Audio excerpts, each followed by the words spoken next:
All right. Sorry about that, everyone.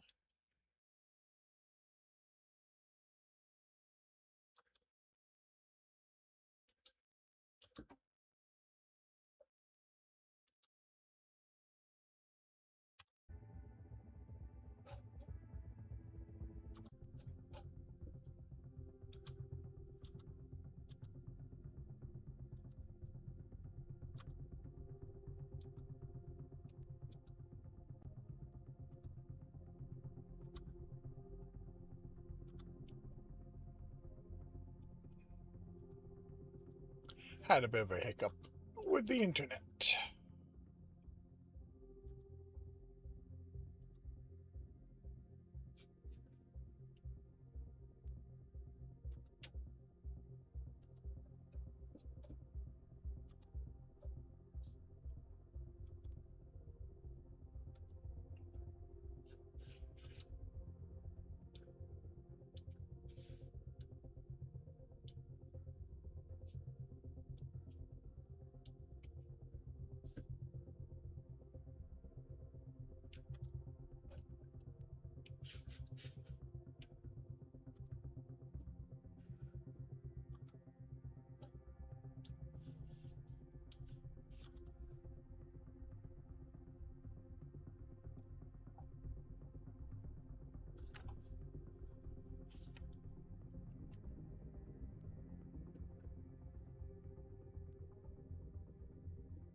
Let's get back to work.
Cypher, welcome to the stream. Enjoy your lurk.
Enjoy the lurk, James.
I'll be right back. Actually, no, actually, I don't need to deal with that right now. I've already dealt with it.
Right.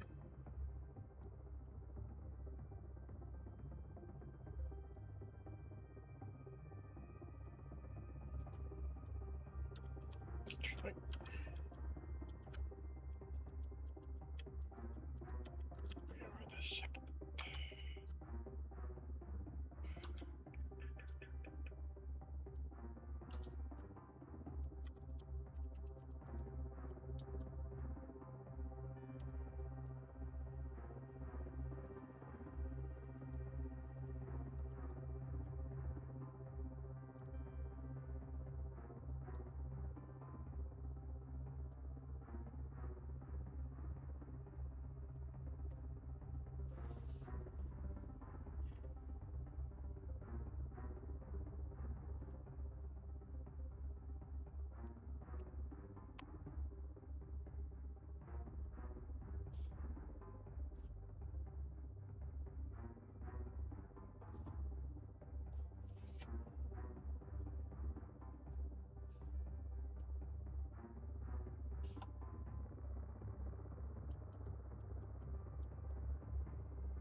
What?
Welcome back, Angel. What's wrong?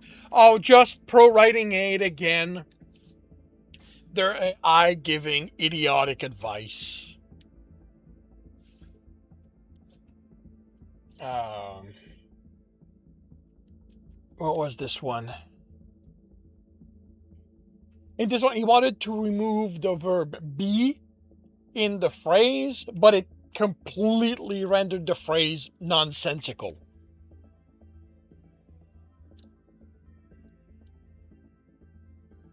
Oh, I mean, it's not to the point yet where it's wrong so often that it's no longer use. No, there's no longer a point in using it. But if they don't do something about it, it's getting there.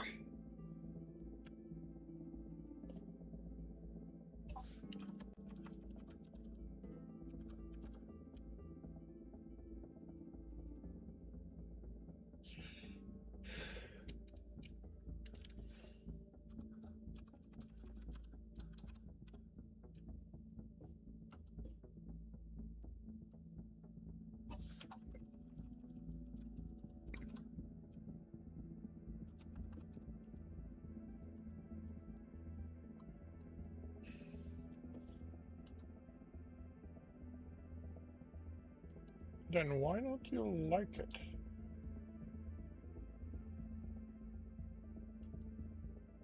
Yeah, okay.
check something. You did.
Welcome back, James.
Thank you very much. I will be indeed taking that in a few minutes.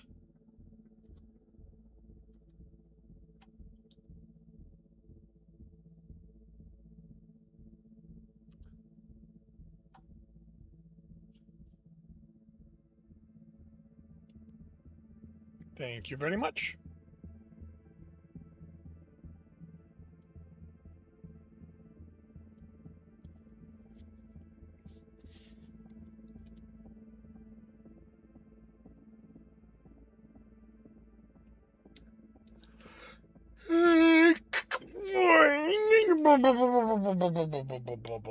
Bye.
Definitely staying there.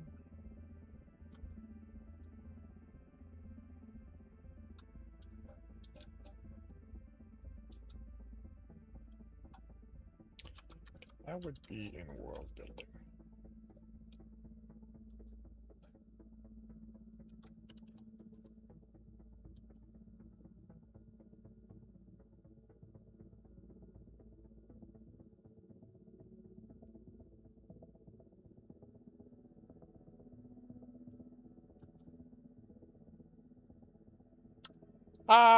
We're going to Addictive Series watching on Disney Plus. Which one is it?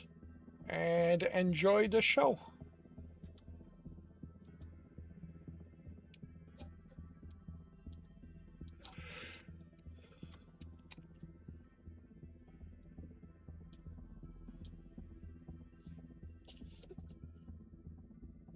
Okay, you know what?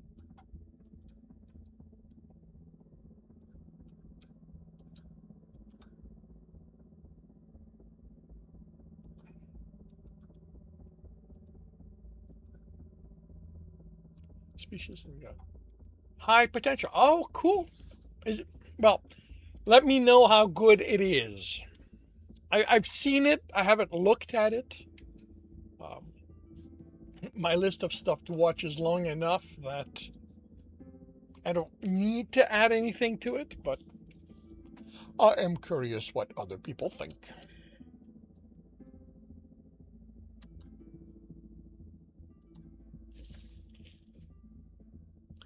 You're already at season 2. Very cool.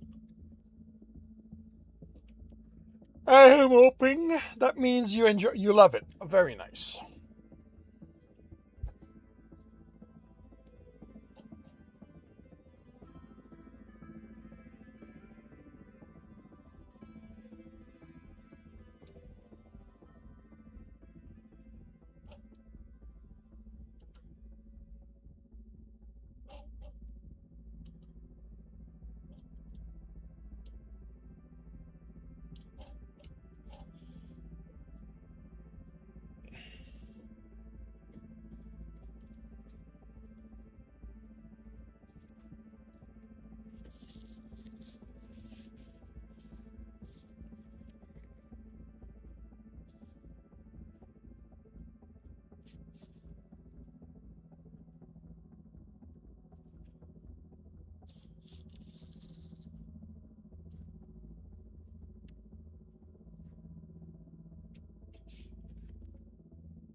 Alrighty.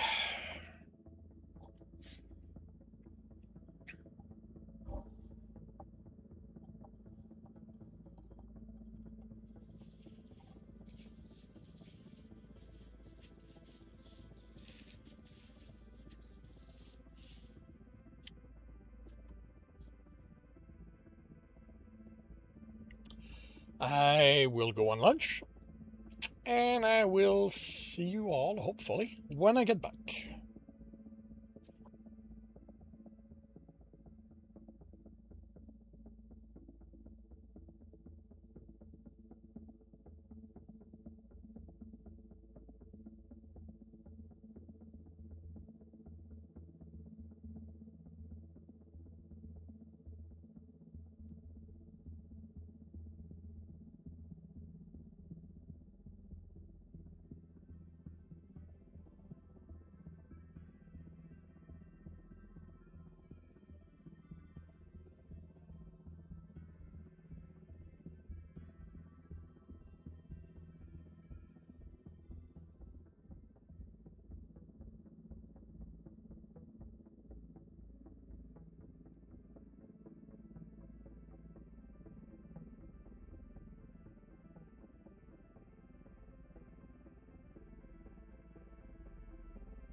And welcome back, everyone.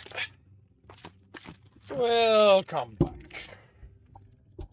This afternoon, it is the reading of the outline for Book 3 in A Heart's Life, The Engineer's Family. I will be interrupted here and there because I got to deal with the laundry if I don't want to water issues. And hello, Glitchum. Hello, Cypher. Welcome to the stream. It's Friday today. What is tomorrow's game? Boy.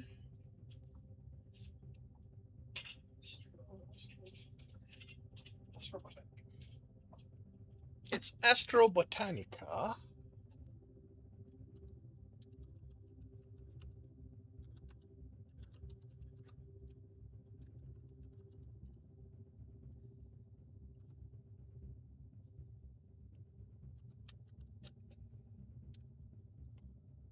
That will be the game I'm trying. In the morning, it will be Minecraft, as usual. Give me a moment.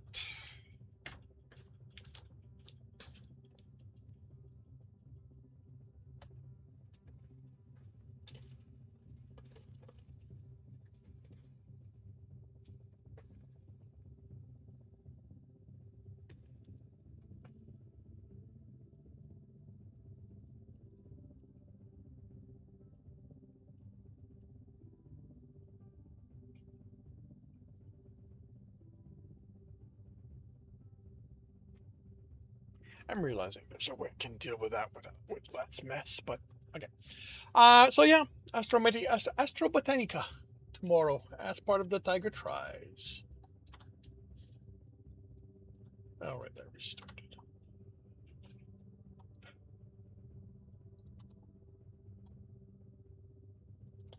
And yeah, so let's see, chapter 1. Chapter numbers are not going to hold up until once I start writing. So, detail to keep in mind. A couple of years.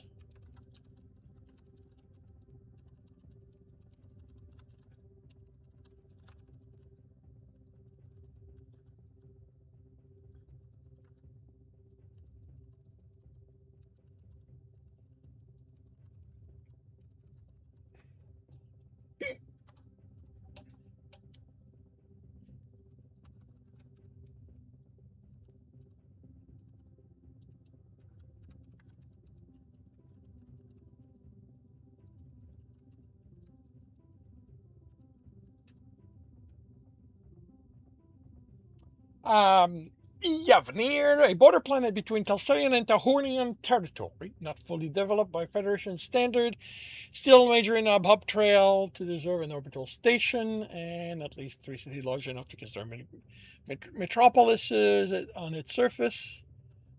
Normally they at worst have pirate incident blow up its merchant cover. Wait, what? Normally they at worst have a pirate ship accidentally blow its merchant cover and choose to leave gun blazing, but otherwise peaceful, as they can expect Federation territory. So imagine a shock on the Viper's Bane when reports coming of a Baker's dozen capital ship unknown origin entering the system, tearing the place apart. It has very tense 4 hours. X amount of time. The ship, every hunter ship in range, not burn speed. So they attack at the enemy and force Roger and Trina. Some of the changes I've made make this. I'm gonna have to change. Hey, Bass Prefect, welcome to the stream. How are you doing today? Give me a moment. I'll be right back.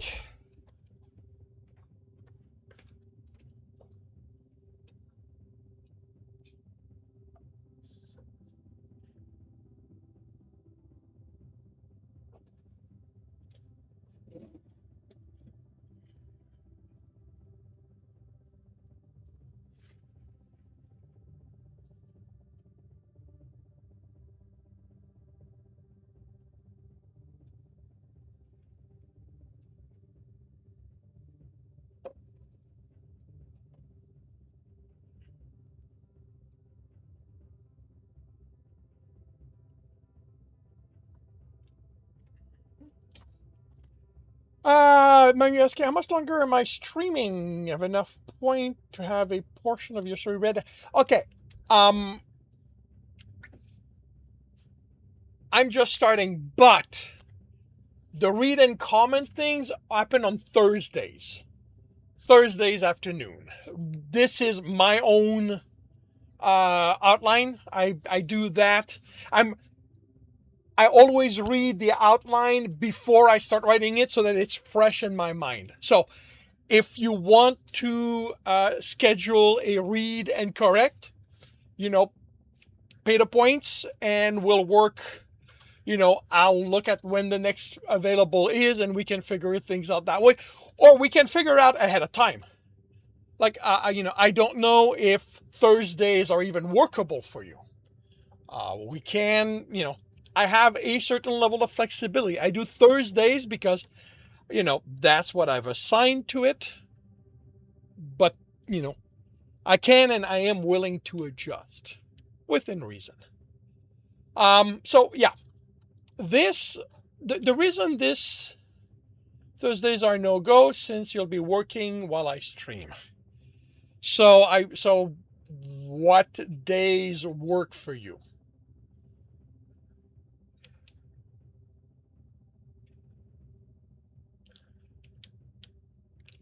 Okay, weekend. The thing is, I don't work on the weekend.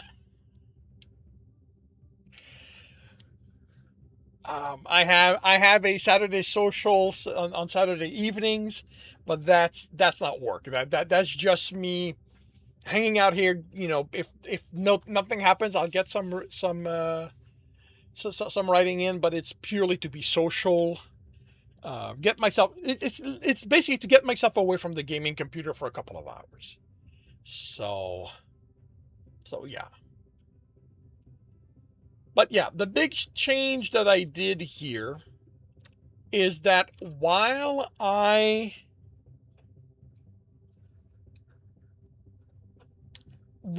still working with faster than light space travel, I'm not working with instantaneous space travel.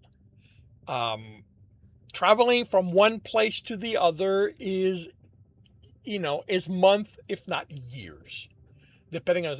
So this definitely worked on the premise that they'd be there in a couple of hours from learning. So I'm going to have to rework things in one of two ways, and I'm going to have to talk with Benjamin, with my co-scriptor, to see, because he talks about unknown ships, and there's multiple stories going on in the background beyond the story I'm telling here. And I can't remember if that is linked to that. So I need to check with Benjamin about that. If it is not linked, I'm going to get leeway to do whatever I want.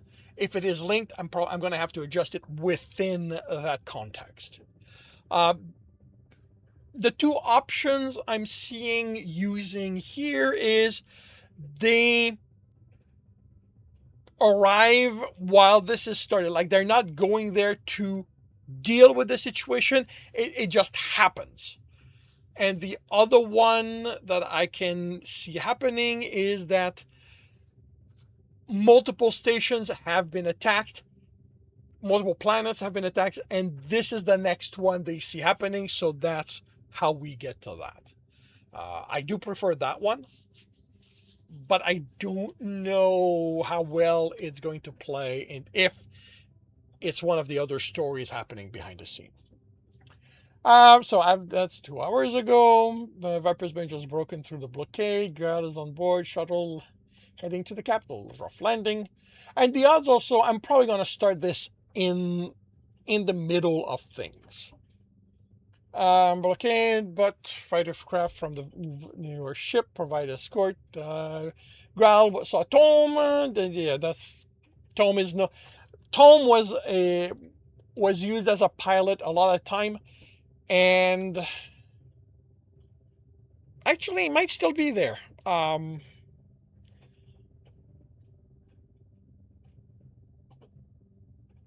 I can probably work this out as an institution where Tome has they have to use Tome. We'll see. On land, Growl and his team get to work. Main objective is to transmission tower so they can contact security, boost signal enough to reach the other hunter. Hunt leaders. Growl is alpha for all the teams assigned to the capital. Maybe, maybe not. I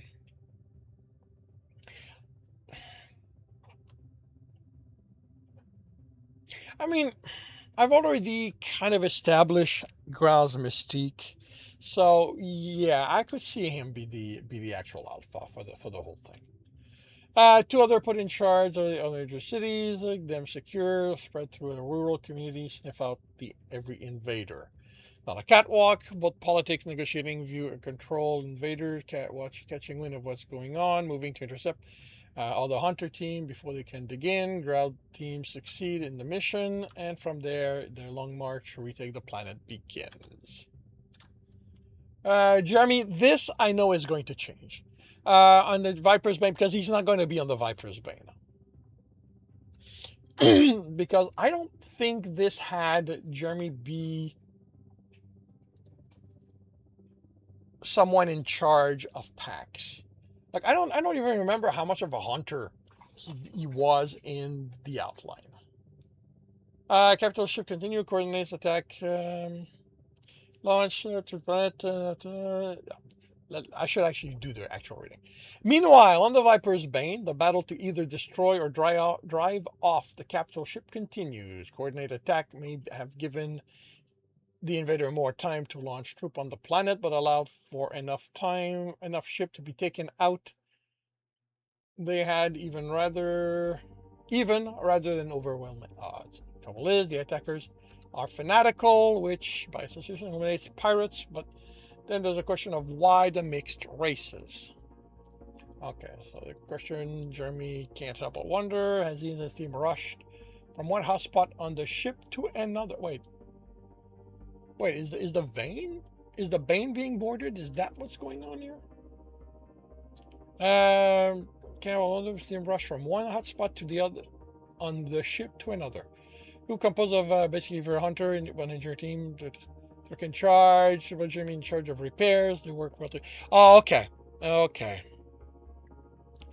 The borders cutting into the hull, it's the power relay. Cannon overloading, the ship is old, but that just means it's been tested. So far, Nikhil Sayan's ship to be damaged enough to be down in the water are two of the youngest. The battle has been raging long enough. All the ships are either at the hinges. This is basically what Jeremy's doing while up in space. There is more than enough potential action for me to choose something. We need a shoe drop moment to end the chapter on. Question is, change from one disabled ship getting kamikaze by an invader ship unwilling to be disabled to the point of capture. Backup from other concerned ship arriving. Depends on if you want to go dark or light. Either way, pirates are losing. There's definitely going to be a question of what can be allowed. And that's going to depend on what ultimately I decide the situation is. As things come to the climax in space, they're wrapping up on the ground with city rescue. Teams of hunter dispatch to those rural communities not checking in. Some are having handled things themselves but lost communication equipment in the process. Others require some additional firepower for the sake of interesting. Startling Grand is responding to one of those hotspots personally rather than just milling about. It provides command center. Yeah, Growl is not really someone who stays behind unless the situation forces his hand. Because if he wanted to be a bureaucrat rather than a hunter, he would have accepted promotion a long time ago. Well, this has changed a lot, but yeah. Third chapter is again mostly combat, which is a cop-out when it comes to outlining. He doesn't die, so obviously Growl wins. There should be general observation that the invader are coordinated but not willing to be taken alive. Okay, I get the feeling this is from one of the background stories. If they can capture any of them alive at this point, it would be a plus. Eventually, fighting ends. Both the group end up in space. Just a matter of Growl getting back to his ship, as he'll be much better escorting relief ship than providing relief himself. Um, it's on decks for cleanup. Basically, those first two chapters will almost certainly take longer. Take more than two chapters.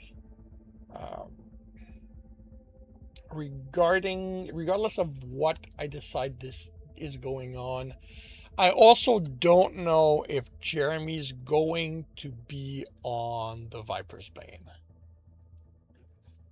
Um, One of the best way I can think of to demonstrate Jeremy's competency, like the fact that he was not just made a beta for the sake of it, but because he earned the position in between book, it's to show him in action in an actual fight, him and his pack, which means I'm gonna have to create the pack. Um, but yeah. So then on decks for the cleanup, while the Alpha Hunters from all ship team team up to investigate the wreckage, integrate any prisoners they were fortunate enough to capture. Others, and I figured this is going to be a 0. They're not going to have captured anyone. Others in the assembled crew have more practical skill to assert, in the case of Jeremy, helping one of the disabled ship up and running. It was time to show early some of the prejudices Jeremy might see on Kelser. But yeah. Now would be it. He's a human who might have concerned citizenship, but is also a hunter. Being a hunter is a sacred thing to some. One of the level will be older traditional crew will be more of a problem, with the younger crew just saying he's doing his job. Yeah, I'm gonna have.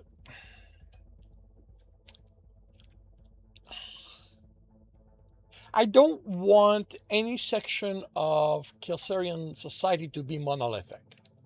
So I don't want the hunters to all be nice guys. But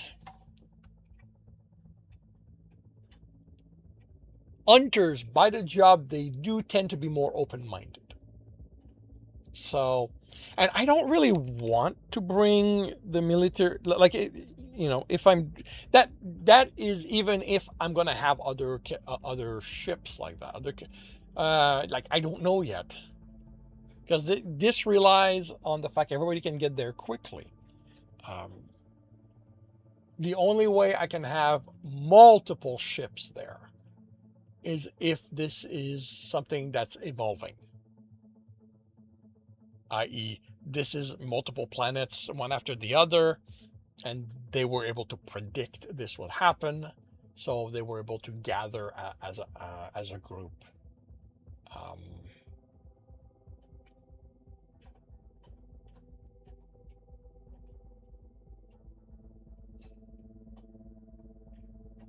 but he is right in that older Kelsarian might have more problems with Jeremy. But yeah, I'll have to figure things out. It has a lot of outside tech to help. This is one of the newer ships. Native crew won't be the highest on the list of troublemaker. Jeremy will be able to get back to work soon enough. If we're going with a ship was destroyed angle, then one of the things Jeremy will notice is several fighters being crammed into a hangar bay for transport. Possibly set up just stepping stone to the story. Um, yeah, that's going to be the fact that that plays on the fact of a change Jeremy makes down the line to the ship, making his way to his quarter, or is that or is that a change? Well, actually, no. This is the end, so this is probably. Making his way to his quarter, Jeremy will not be surprised there are 2 trays in front of a mess hall. On the table, one cleaned off, the other cold. His heart may anything, but a cook isn't one of them. Speaking of growl, he's brooding over a message on his desk. Comfort him before asking what's wrong. There may have been losses, but they could have been worse. Or all these, the assembled fleets saved the planet, but concerned he's received a return. Kelser, apparently they're giving him assembled captain commendation all around. Okay, so this is the justification for how he can't get away this time, because he stays away from Kelser. Zabro shouldn't be a good thing, but there are reasons he avoided reading Kelser. Bane hasn't been back once in all the year Jeremy has been with them. That's no longer true, but enough time has passed that there's going to be an equivalent. Opens up political attack, and the thing with political attack is they don't need to come in the form of punishment. Mr. Graal, everything will be okay. He's done good. If the councilmen don't see that, they certainly will. Reasonable from Graal, ask him when he become British. If he didn't think he is, not really, but he's real hard. He knows what to say to put him at ease. Not sure what will happen with that specific conversation. Mainly because Jeremy is already in book 2, saying things in relation to the gods. Growl doesn't like heading back home for multiple reasons. Personal reason within being the least of them. He also doesn't like leaving such a large chunk of the border stretched thin. So many captains heading back with their ship. Took the you know what? I wonder if I can't use that to have the military get a bit of a foothold on the line. Huh. Otherwise, as many of the ship wouldn't be full of Persian for months if they relied on their crew slowly repairing them while in service. The Homeworld shipyard preparing for their arrival. Get them all in as quickly as possible. There's a matter of any guests. If we go the route, I guess we're fully losing any ship. Both fighter pilots and forces on the ground from those ships needs a ride back to Kelser. And they are Kelsarians, so it isn't much of a problem, but they are from a newer ship of the line. I run more. Yeah, this is, well, huh.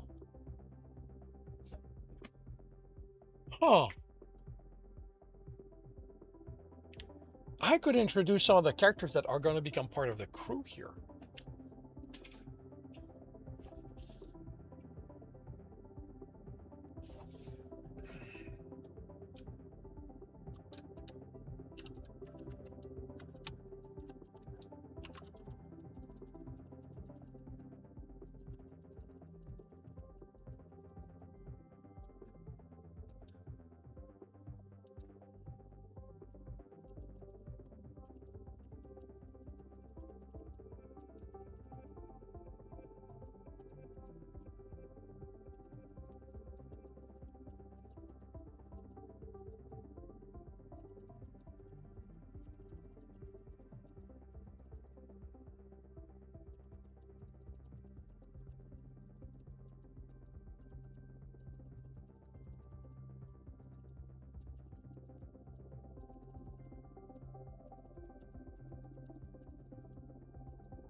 There's also a matter of any guest. If we refer ships, is it further concerning much problem? Okay.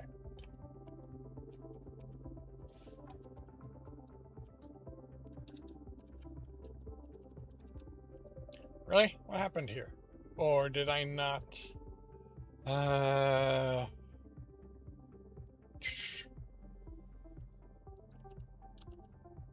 we go. With the heart of some of the problem Graal has with the council, he's a good captain, traditional.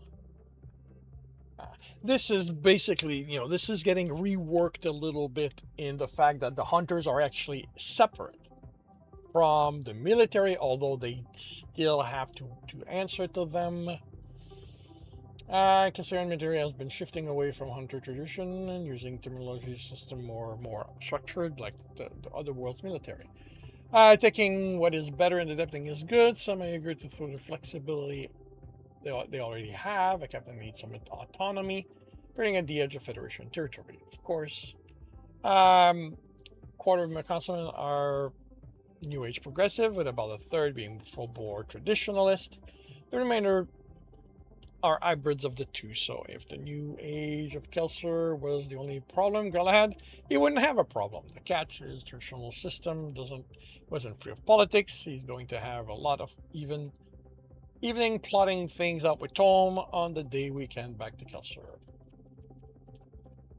Yeah. Where these thoughts take place, I'm not sure. Leaving you with Jacoby talking head chapters in this story, but it's the beginning of the story that is being written from scratch. It drop when should Growl be receiving message from Kelsier, not from the customer, however, from his parent audience. Should not see what that message contain.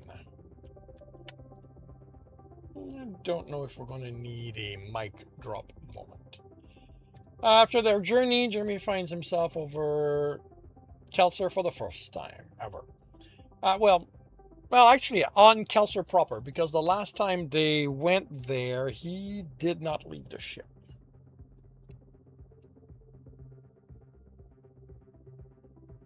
I don't remember why. On shuttle for shore leave, Gal and Jimmy are among them, but it's more than shore leave for them. Heading straight for the capital, where Growl will join the rest of the captain, representative, and the councilman for the ceremony. Broadcast live, maintain quality of the recording, being done within the sound stage. Jimmy's left a few rooms over with those who are there to see. Yeah, that's going to have to change a little bit because Jeremy's a full-on hunter, and I kind of figured that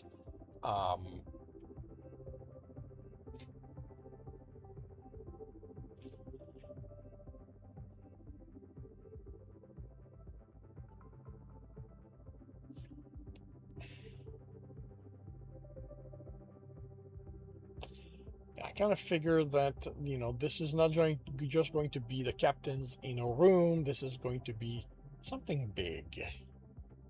I'm going to have to see how the military can try to spin this. Listing all the captains in turn. If we go the route of destroying one of the ship, there will be a special edition with the highest performance honor. And name a captain presented to any surviving parents, children, not by the council, not by the council, by some surviving crew, and then it's basically wrapped up. And the floodgates open, allow people in the room, go mingle. While there are some reporters well connected to get in, the group is mostly family of the captains who live on Kelsier. Jeremy will find Growl, and they'll be quickly joined by Growl's parent and brother. Greetings will be all around. One question might be asked why the parents don't introduce themselves to Jeremy while waiting.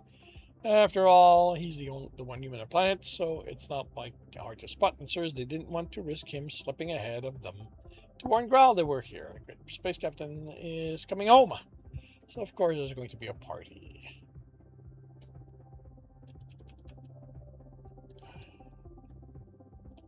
Not sure what I'm going to do with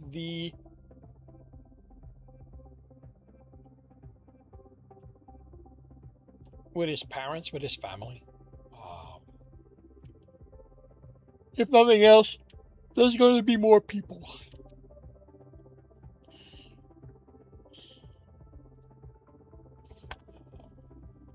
There's going to be more people than... and the reason it's just his parents and brother here, I'm pretty sure, is that at that point, I hadn't worked out Growl's family.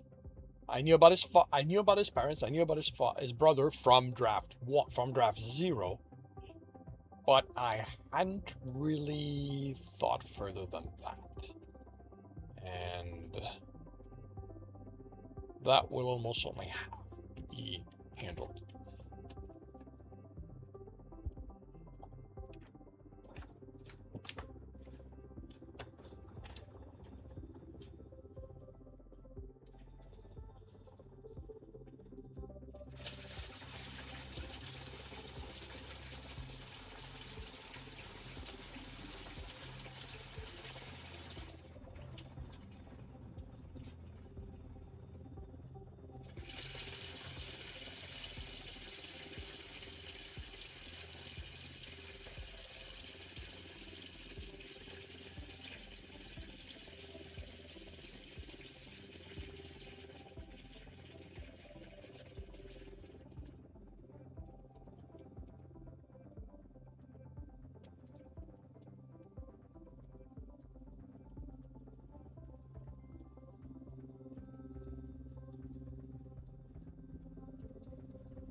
So of course going to be a party.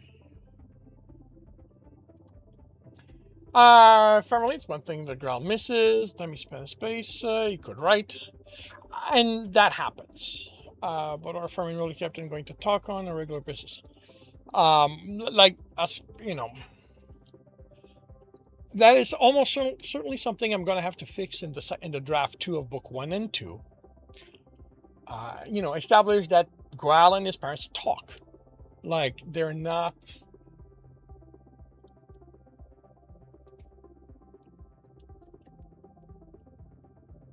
Just yeah. So that's definitely something that I'm going to have to work on. A few letters per year, a lot of wishes on Viper's Bane, visited Kassir. Alright, we're joking when they said he tried to slip away from seeing them. Something apparently on the weeks. Clear Viper Bane was finally coming home to roost. The call went out for all the spacefarer, small little community to come home and throw one party.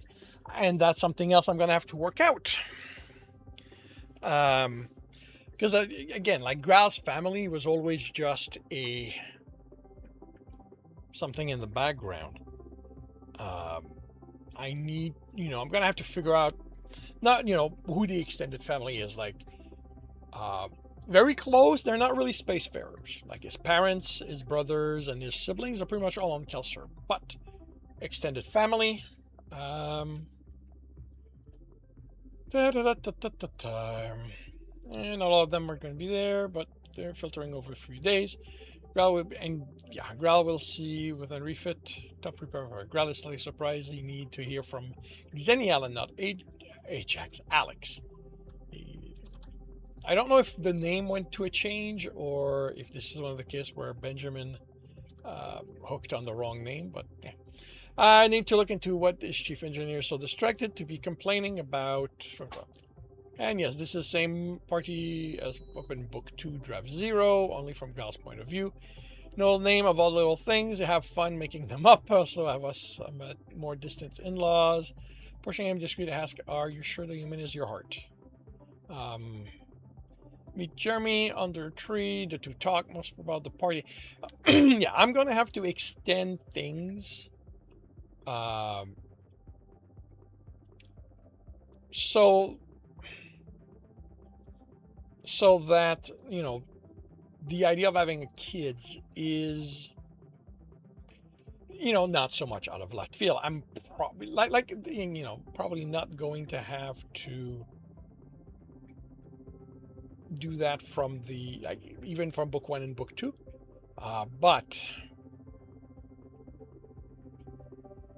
But yeah, like I'm going to have to hint to it. Also, the party might be longer, might have it from both point of views.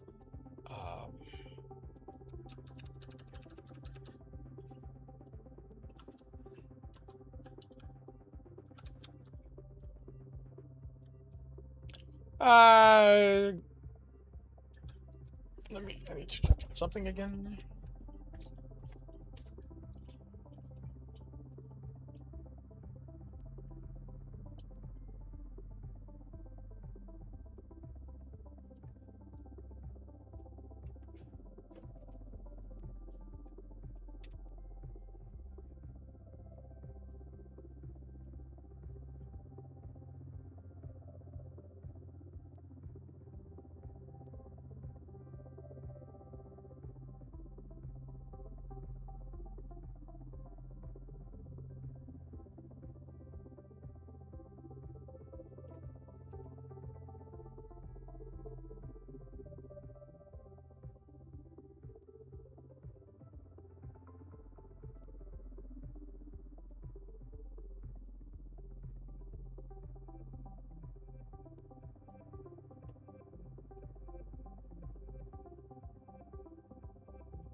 Alright, that's done. No longer have to deal with that. Wake up in Growl's home, starts the day by making coffee with the supplies he and Growl brought them from their ship. Growl's brother joins, some like teasing happens before Growl's mother chases him off to get dressed, light conversation. Before Growl shows up and kisses Jeremy, with, of course, raises question from about his human custom. Growl has picked up. And that is the thing. This is something I've consciously been careful of in book 1 and 2. They never kiss in public. I don't do it in a they're hiding it. I do it in a this is a personal thing. This is for them. And what I'm going to attempt to do here is show that Gargan's parents' home is comfortable enough to Jeremy that he doesn't mind sharing that. But yeah, if you check the other books, they never kiss in public. That's always been a very conscious decision on my part. And it's in large part for this. Gargran's mother is a...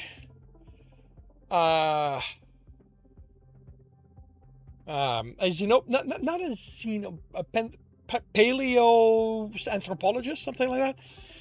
But customs is something that she is interested in, although she's never studied alien customs. Social psychology researchers, yeah, that kind of stuff. Father Fiedler is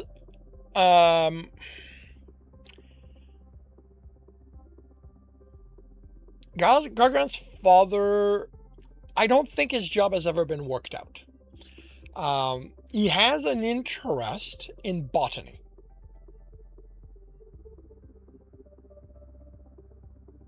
But I don't know if that's his job or just a hobby. There is an implication that he's the way coffee gets introduced to Kelsier as a whole, because in a potential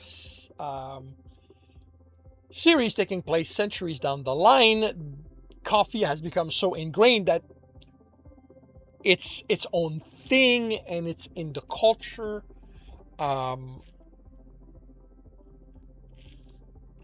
But yeah, like I don't know. But there are some stuff by Concepcion. That was all about Drive Zero. Feel the need to, if you feel it needs to be expanded, you suggest Tom showing up to be more discussion with Growl, the council member debriefing how to handle them, and how we got a version is political game of Twister that we could easily explain when Growl wouldn't need him. So as he does, seeing how Tom interact with Growl's parents will be a good addition. Yes. Zola the Lover, who's all over Jeremy. Yes, Growl's brother is very much enamored with the exotism of Jeremy. We next pick up with Growl outside council chambers. Tom is with him, but this is about closest his good friend and political coach can get.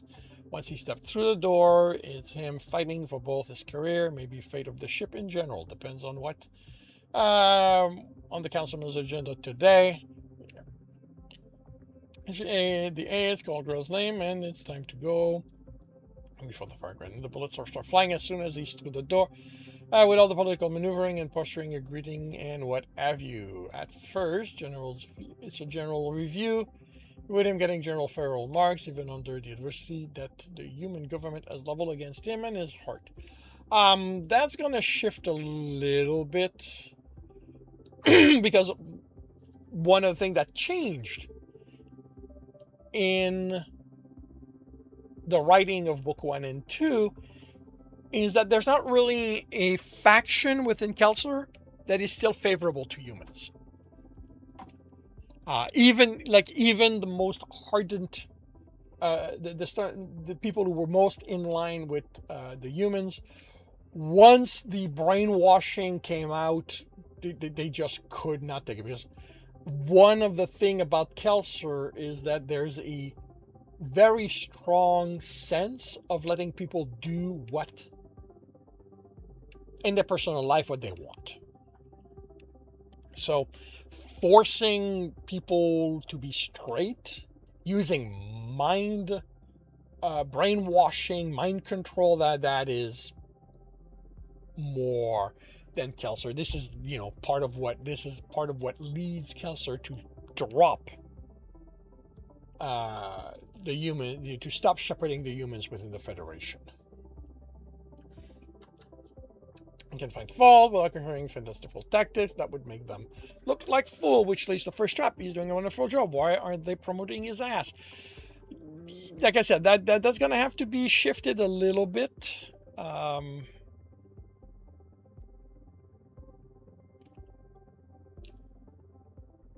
going to have to find an equivalent for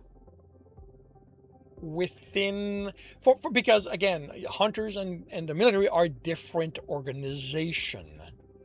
They work side by side, a little under the military, but you can't simply promote Grogeron.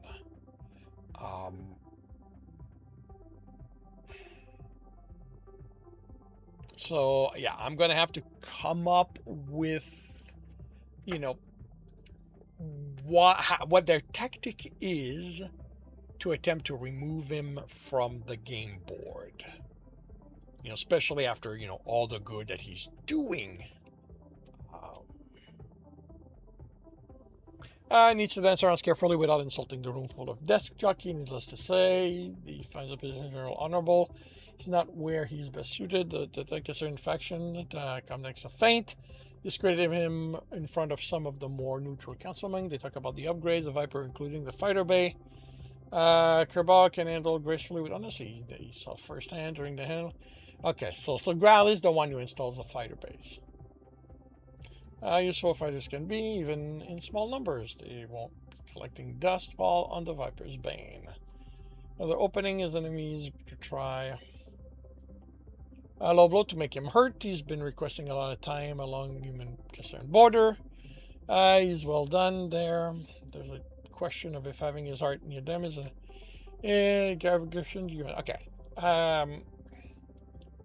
This may be. I'm probably going to keep it that he's spending time there. Again, like he can't. They can't go hard on that because he's a hunter. But I'll probably have to indicate here that there's been attack from the humans. Pirates and stuff like that. And this then becomes if it might not be wiser to move him away, basically like that, to keep him, to stop being a provocation. Attack trying to argue that his crew experience against the human and proxies only make them more fit to stay human borderline. Growl's a little worried about how hard it would be to get supplies from me, but more concerned about where they would reassign him. Again, this is going to be, I'm going to have to figure things out. Battle is accelerated, so what better way to destroy that than put him patrolling someplace barren of friends or foes? This is, when I split them up, this is something I did not expect, I did not see coming. I didn't remember that, but I don't have to stick to the details of that. But yeah, basically they're looking to remove him. Remove him in the ship because Growl is just too public for their liking. He is too much of a demonstration what the hunters are. So the most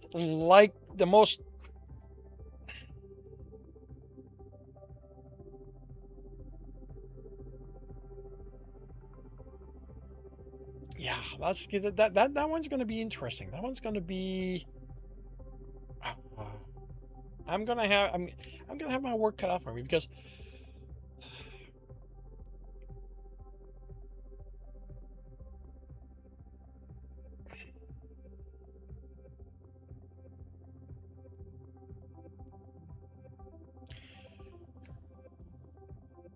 up till now, attacking the ship has been a lot of what they did. Because the ship is Growl's, but there's And that's probably going to be a place to work that out. But okay. Growl leaves, greeted by the councilman who brought up the prophecy. Oh, right, okay. Respected source, when the councilman mentioned granddaughter is a seer, recently had a prophecy, might apply the situation. Most councilmen surprised. So, okay. So, ultimately, Growl cannot maneuver his way out of this. I mean that not only will the Viper Bane quest route remain the same, but also be given free reign to pursue humans within Kissaran territory. Not attending other duties, of course. Fisk greeted by the councilman who brought up. I might actually have Growl hunt that councilman down. Well, I admit he made that up. Spinning Growl joins Tom. Aside from reporting good news, doesn't know what to think about getting what he wanted out of someone else hiding behind a god. The gods, yeah. And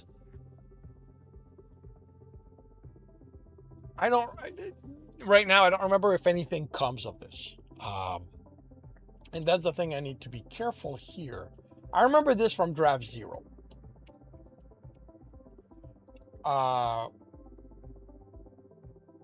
But in Draft Zero, I didn't care. But here, like if the councilman, terms no longer apply. Those are the changes I've made. If the guy is willing to do that, there's a reason. So the question is what? I am going to have to figure that out. Jeremy Growl making schedule visit orphanage. I'm going to work up to that and stuff like that near the Growl's region. Ship is still weeks away. To leave, kicking all the bolts that they're hoping they will be long enough for the paperwork process.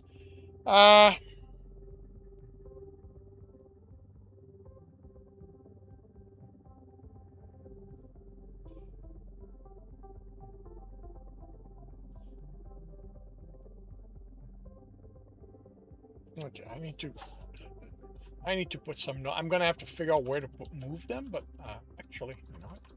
Let's put that in here.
Making so pleasant, little surprise to see Jeremy.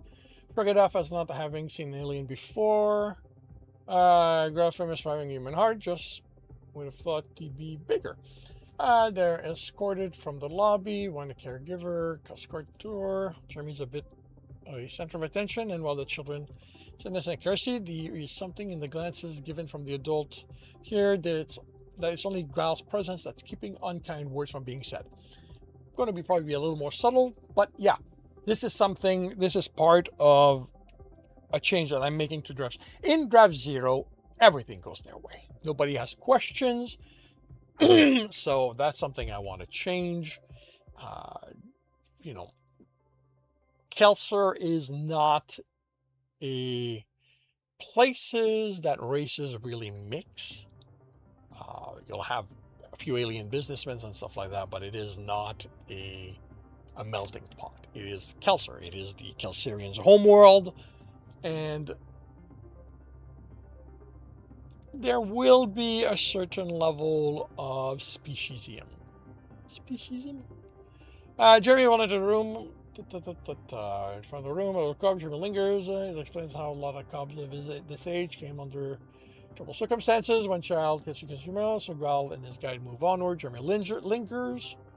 Enter the room where the child is. Ask one of the caregiver the name Cub, and while there's some strike, Jeremy can speak Kelsarian. She will answer. The name is Rudium.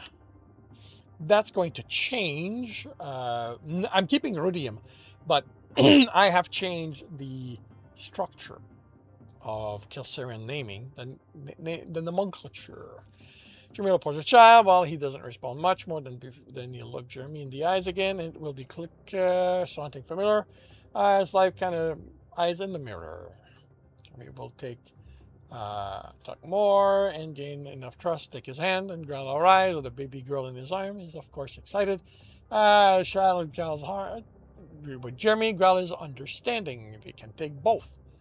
Caregiver Growl's reminds him that they're a matter of paperwork, so they won't be leaving the child today, which is a so they also says they'll be able to visit until this will be a little more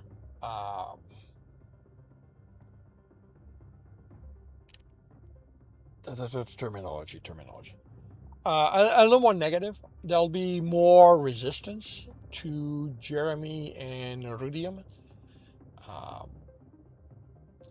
on the part of the people around, to the point that I envision one of the bigger Kelsarian being brought in an attempt to force Jeremy to leave.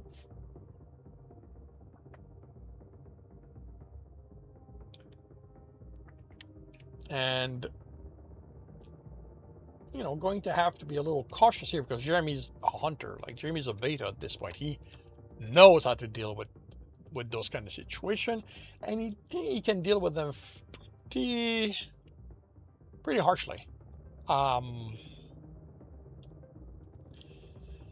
is working on the prospect of bringing the kids home. It's all he can do. Keep on task, even fine constantly reviewing the child care facility they have available on the Bane. She's spending some of the recruitment time expending them. That's what they're going. Except from normal churn, crew wanting to go planet side. They also have a new position needs to be filled. X-Men hangar, a single squadron fighter. Xenos bitching about losing some of the cargo hold. Hangar made from fighters will need more supplies. Operate now have less room to supplies. And I might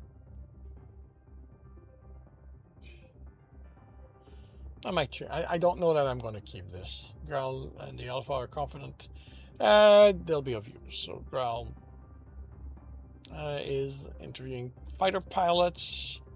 Tech who knows how to work on fighters along with the position, unless. Okay, so this was already here. Borrowing is curious. So okay, so all right, so I have a reason for Growl to be on the ship. Okay, cool. Okay, so I actually don't need.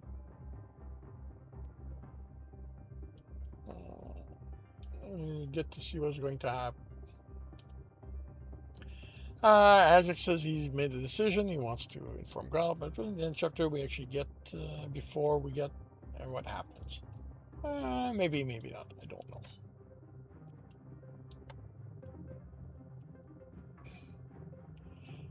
Jeremy and Jack are going over this. Okay, so then I don't need this.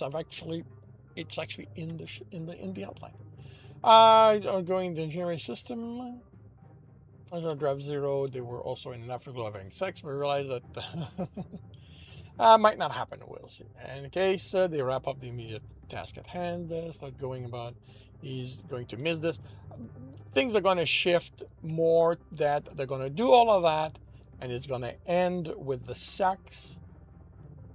And after that, Jeremy's going to kind of go, this is feeling like you don't plan on seeing me ever again. And this is where Alex tells him that he's leaving this and getting a new chief engineer while they are in orbit. Kessler should be easy enough.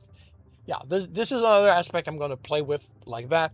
Jeremy is not going to get the fact that he's being made the new engineer. Um, and that, that in fact, Alex has been training him as the new engineer for the last few years. It's a proposed Jeremy. I just proposed Jeremy takes over chief engineer. Chuck Jeremy say outside the implemented reactor is just a tech. Laugh at Jeremy been doing for the past years. Learn to way as possible. Like she step in. She's been apprentice for the latter 2/3 of his time, and he's confident he's ready for the job. Hasn't been for a while, and he's just putting off. He's not getting any younger, and he is entrusting the ghost to make his heart fall into his lap like they did for Jeremy and Growl. After all, he just was the one to take the antimatter reactor in the face for that one to happen, and knows what the god will make at the cost of his own heart. Joke aside, this is as much as you have for this chapter, roughly the same as Draft Zero. I need more. You can keep adding more. We can. I'll come up with stuff. Before it leaves orbit to Growler means it's the big day. Their son and daughter are going to be brought aboard the ship. Also the day before the Viper launches, so there'll be a lot to do. Growler and Jimmy are waiting for them in the spaceport. Yeah, I'm probably going to shift this to them picking up the kids. And I might do it before they leave. I might give them a bit of time before all that happens. In between the two, but ultimately you need to put aside. Kids arrive and escort to the orphanage. Final hands are shaken, bundle of joy exchanged, and they are off to start their new lives. Shuttle ride isn't quite what Grella was expecting. Baby is just a baby. All she needs to do is be cute. Iridium, you'd expect some sort of fear, panic from the child his age. Instead, he's very subdued. You told him afterward of why he felt compelled. And Grella read the record. Paperwork and words can only later prepare for reality. Even when he tries to engage, in conversation, it's detached. Suddenly occurs Grell that while he has cubs on his ship and cousins with cubs on their own, Grell himself doesn't really interact with them that much. Third, if it's hard to open dialogue with Iridium, hard will be for Tamirik. Panic subside when they take them aboard the ship. Iridium has a bit more of curiosity as he's led through the halls and new quarters. Well made sure that those close to him and Jeremy knew not to crowd the child on their first day there. Tom had to see him as soon as possible. Yeah, a lot of that will probably take place planetside. New quarters, larger than the captain's quarter were before. Yeah, because this is to be fair, the captain's quarter is not that large. It got a little larger when they gained the kitchen. But this is a family. This is family lodging. Take turn in your room. Jeremy shows Iridium about. Grant gets back. Bring meals, bring your watches. Maybe this will work after all. Viper's Bane is back in operation about a week. X amount of time.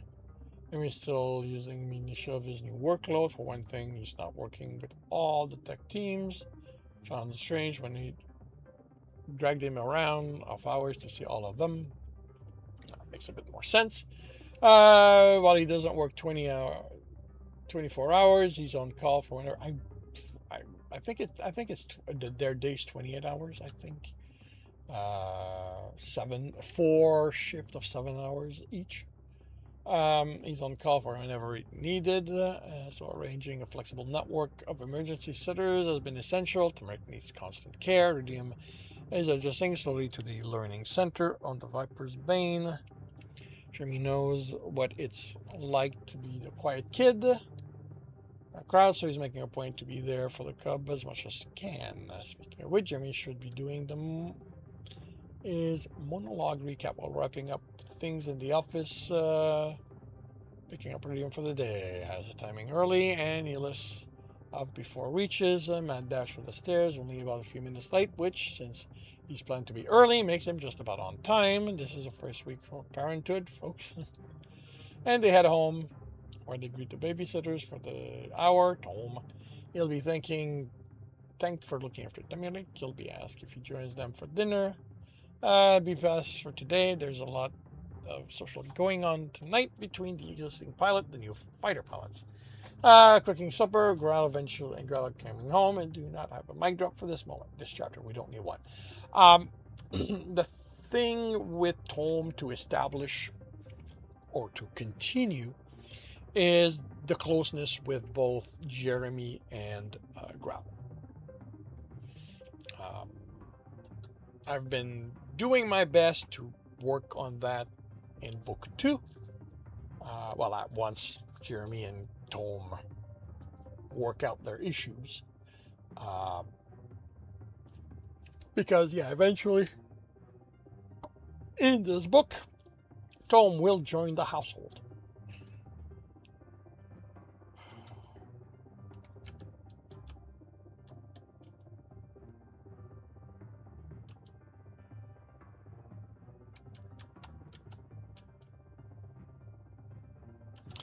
Time passes, but once the most jarring change lifetime become habitual. Jeremy and Growl are both key figure on the ship's everyday operations, so it's a small miracle they manage to spend as much time as they do with their cubs. Difficulties finding babysitters for when they can't be available, most confident. Might not be difficult. Like I'm just going to have to work on establishing who helps.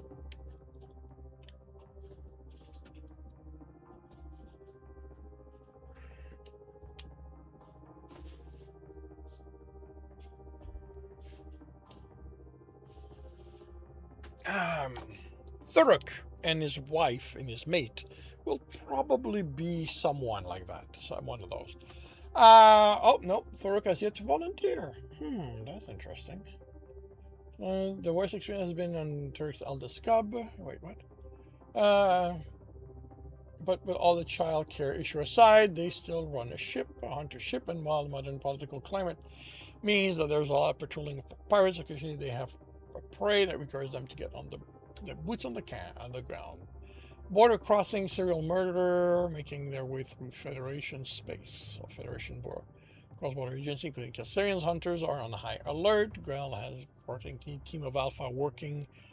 That's been changed to beta. But for patterns, they think they have something that indicates the planet culprit. It's going to stalking. Makes arrangement. Patrol to the direction and to alert the local authorities they'll be operating in their territory. After all, a pack of hunters descending on a world might be legal after an official Federation target, but it doesn't make it any less disruptive. Enjoy the food, James. There are other things to account for. There'll be time for long-term maintenance. Several crew member not involved in the hunt will want shore leave. Might be another round of people making a support call and moving on. Actually, back to the shore leave part. Cub have so far our space and Kelser want to give them some time elsewhere. Someplace nice and safe away from the operation. Sure, Jeremy is on the planet during the maintenance, last thing Grell needs for his heart to pick up some of Ajax's bad habit. I don't remember if the outline calls for that hunt to be one on the page, but I'm probably going to have it be in the background. It's been a very comfortable few days for Jeremy. This is working vacation for Growl and several of the hunters, but most work Jeremy was going over maintenance reports on orbit. Was going to be at the station, otherwise he was looking after kids or relaxing Growl coming home at night. Then it wasn't perfect. The planet wasn't a tourist destination, but a Garan mining colony. Okay.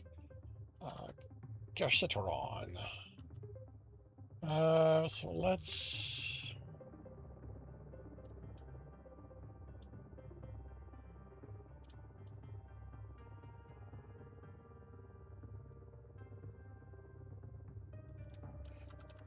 Hey, casual checker.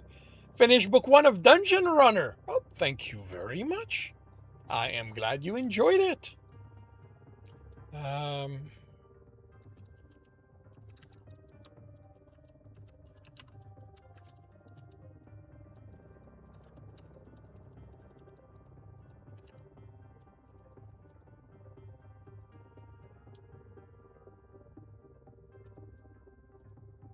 And welcome to the stream.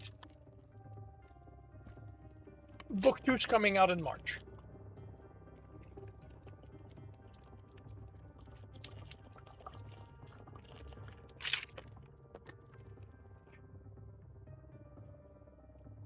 Should go. I'm hoping to have it open. I have book 2 on pre-order in a couple of weeks. Short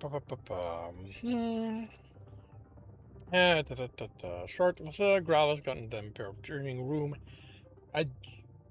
Wait, adjoining?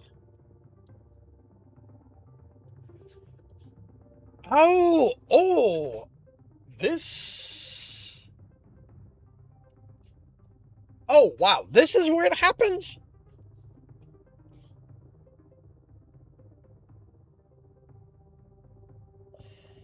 That is where the attack happens, on the planet.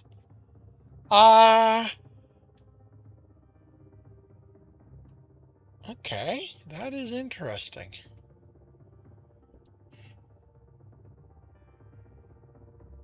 I mean, I need to keep in mind that there's going to be more chapters, but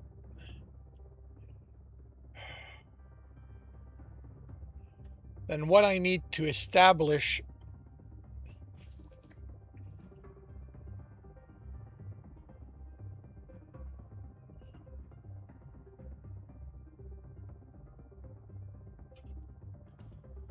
for some reason, I could have sworn. Well, I mean, I might be thinking of Draft Zero, but I could have sworn this was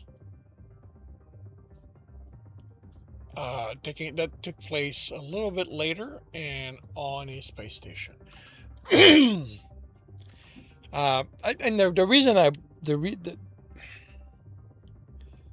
reason I thought that is that there's not a lot of space on the page between them adopting the kids and this attack. Like chapter 10 is where they do their first visit. So I'm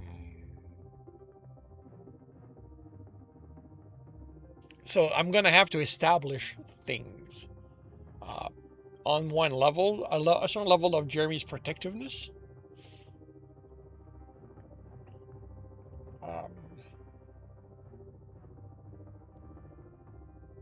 Probably Iridium's habit of taking it, and Jeremy trying to, because Iridium deals with trauma.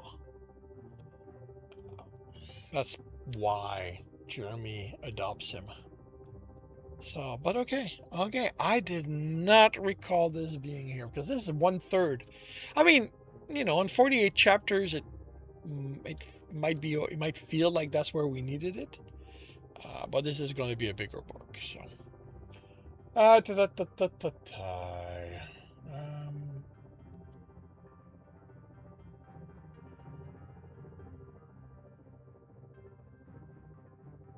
and one thing that's definite is that they're not in separate rooms. There is no way.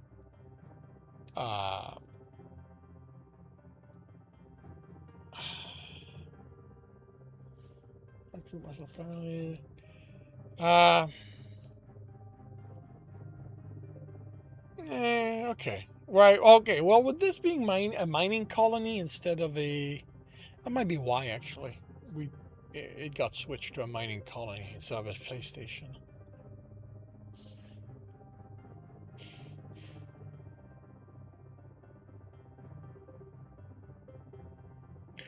All right. So, all of a surprise, when his personal comments Beep and Jeremy's answers.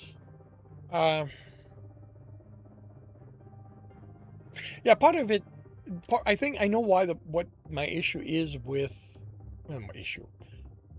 Why I expect this to be on a station, because on a station, Jeremy can be called away.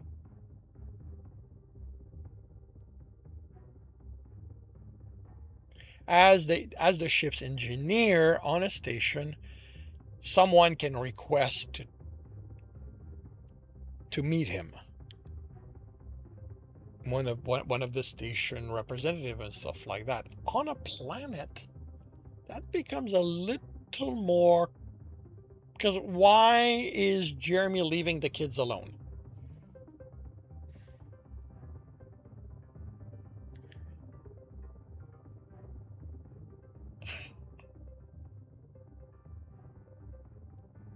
So I'm going to have to come up with a reason for Jeremy to be called away.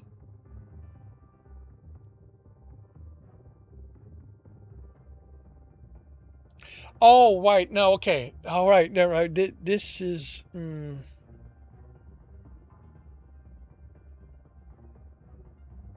I guess it depends how. Yeah, okay. I guess it depends.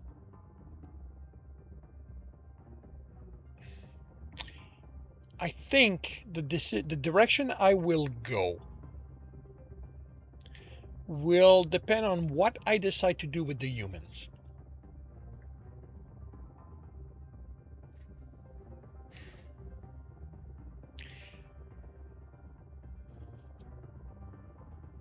Because do I want them to be predators of opportunity, or how much do I want them to organize this? And I want to go towards the organizing. So I might have them stay in the same room anyway. I might, and I think I've got something I can engineer to get Jeremy out of there.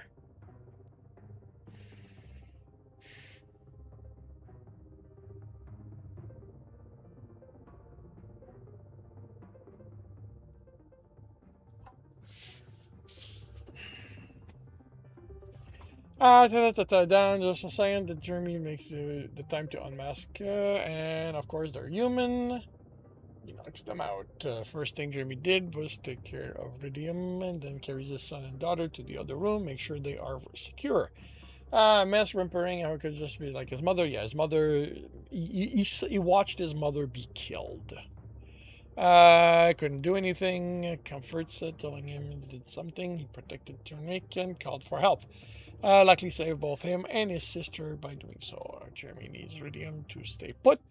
Papa needs to go make sure the Badman won't be hurting them ever again. And with that, goes to the other room, inspect the other bodies, finds there are Turonians and there are always humans and Turian working together. Turian government always claims it's fringe. This may change. Two main reasons. And the big one is changes I've made in the story. When I wrote Draft Zero, which is what the outline is heavily based on, the humans just finished 1,000 word today, Cool Imp. Congratulations.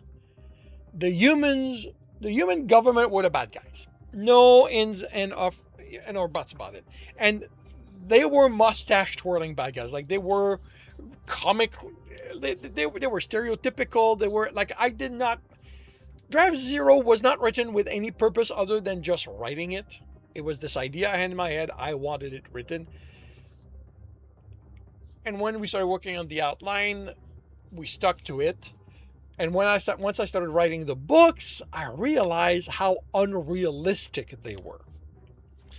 But beyond that, the more I wrote the book, especially in book 2, the more I started introducing a third party.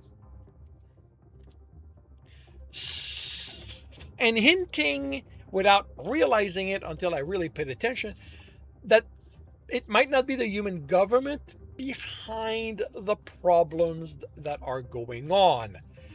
And then I went and decided to make um, Omar something.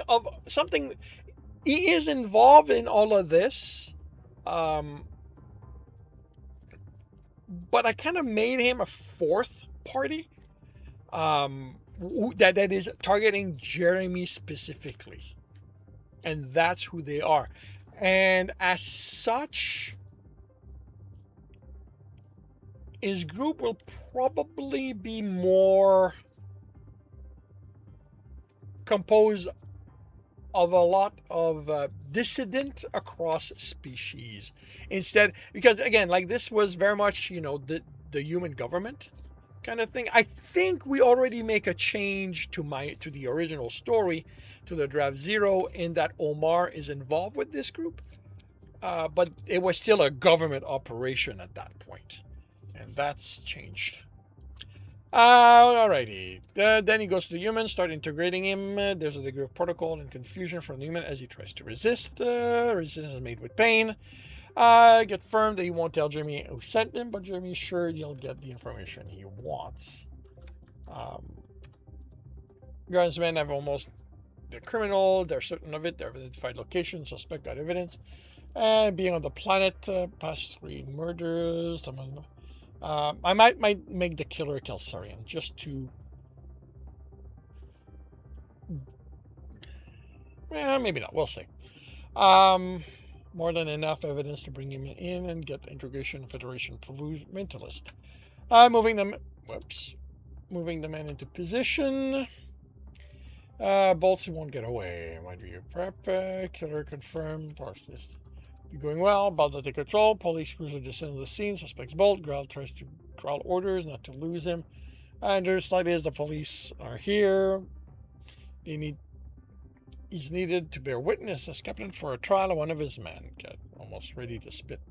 Now, until he hears the details, Jeremy and the crime is accused of his murder. This is a Kersatoran colony, so I'm going to have to work on Kersatoran's procedure, because I am trying to make each species, different in in ways that make them aliens. I don't know if I'm going to do that here, but actually, I've already established that Kersatorans are very, very strong on the contract. Huh.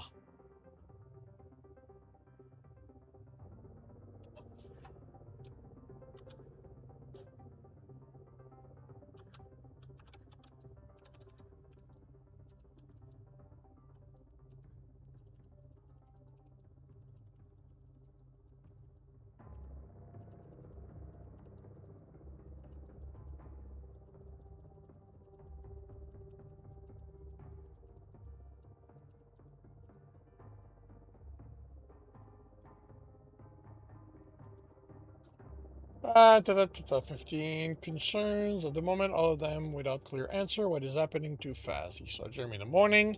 Wouldn't have killed someone without reason. Since Growl has left when this trial is being railroaded. Next up, who did Jeremy kill? What are being other attempted to the humans? And if so, why is he being tried in a government court rather than the High Federation? Next, certainly not last. Where are his cub if Jeremy's on the defendant's seat?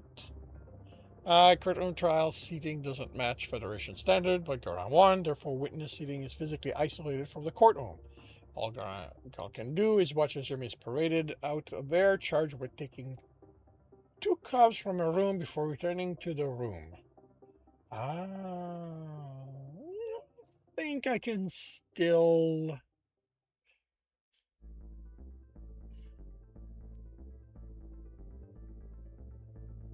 No, I might. Okay. All right, I might need to have two separate rooms here.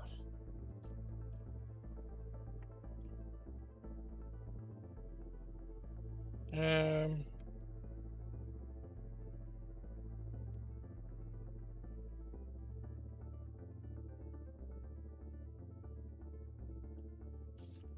ah, okay.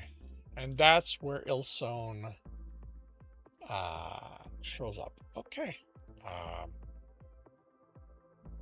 Um, she's this is very much more clearly meddling. Because if I remember her from Draft Zero, and she's on the station, and there was problem with her ship, but it was a Federation station. There was no, but here, uh,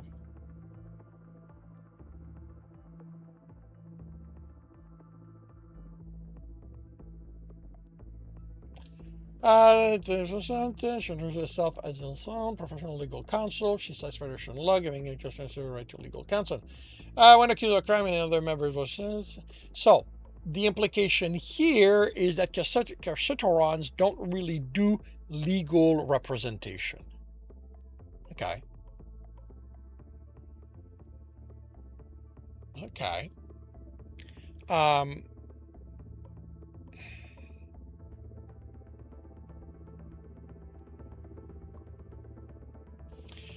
Song and dance around mismanaging aspect of Jeremy's legal standing and basic rights entitled to him. She came prepared. More than one makes Graal wonder if the gods are involved. Biggest thing to note is you can show for Growls of the body. Jeremy did what? Defense of the cub, but those wounds. All argument finally comes down to family law. Castellano's right to seek vengeance in response to harm to a family member. The Goran are trying to argue the law can't apply. It's clearly not a concern, no human, which is misunderstanding of Jeremy is and is done, and she only sees a concern when she looks at him. I think this was all done in Jeremy's point of view in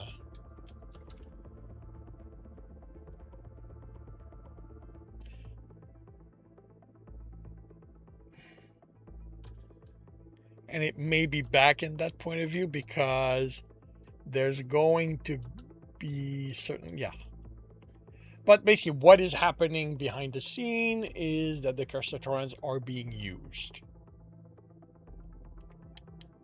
and I think to make this plausible, I'm gonna need a Carcetoran within the crew that attacks Jeremy.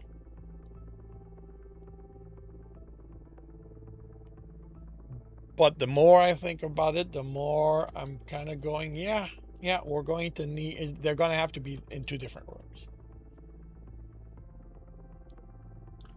To himself with the Elson after he's cleared of the charges. Self-defense of the cub, retribution for the attempts at kidnapping during the third. I'm confused how she managed to get there. Can't be official means she's legal concerned, also a weak mentalist. Oh, I see. After case, does it take a cheap vacation at the same hotel Jeremy and his family staying at? Happening to be returning when the police came to take Jeremy in. Motions coming off from was enough to make her investigate. Recognized from his heart of the Growl. Being told Growl was a gossip column. Yeah, that's already that I've established at this point. It's no longer. This was the first time this was revealed, if on the page in the outline, but yeah. A little more important questions: the why. She's on vacation. She has family. She has family on Yavnir and Growl and herself. Okay. Taking a city. She'll live and knows her family life by extension. So both Growl and Jeremy for still having a family. Showing up cub who have been released in his care. You're gonna read a cassette on emotion during this time? Yeah. All over the place at the moment. Angry, concerned, possibly even. The main reason I'm thinking I'm gonna move things around is that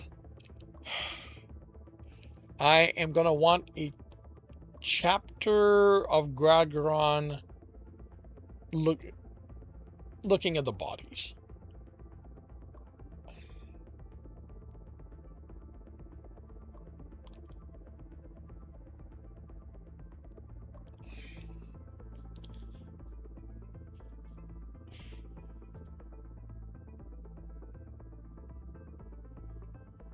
Because it feels like he's going to need more than someone going, oh, your mate did all of that and that's bad, to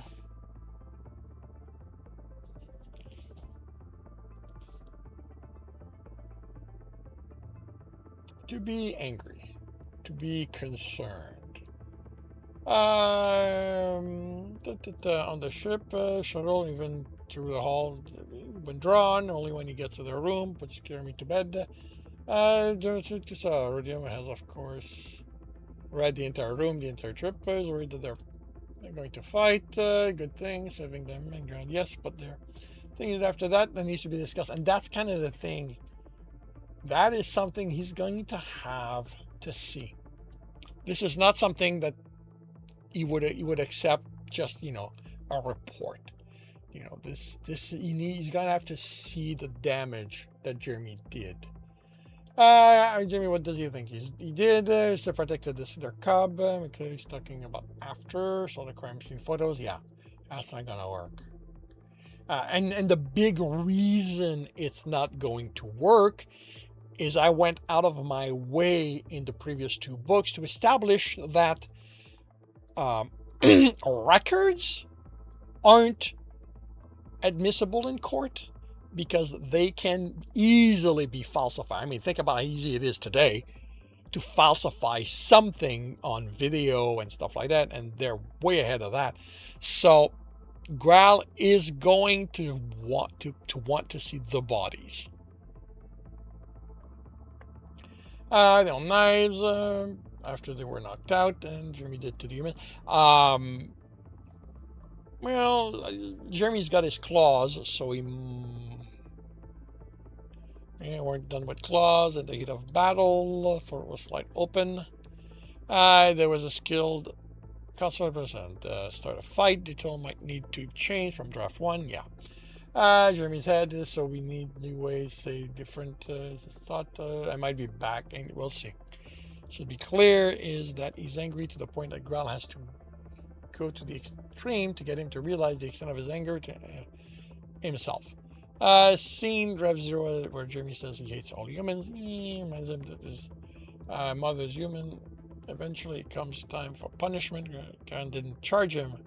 Graal sees it for what it is. It can't let any of his hunter, even his heart, to walk around thinking they can get away, no matter what comes out. So Jeremy's be restricted to either squatter and engineering for the foreseeable future, with an escort between the two. Probably going to also have counseling again.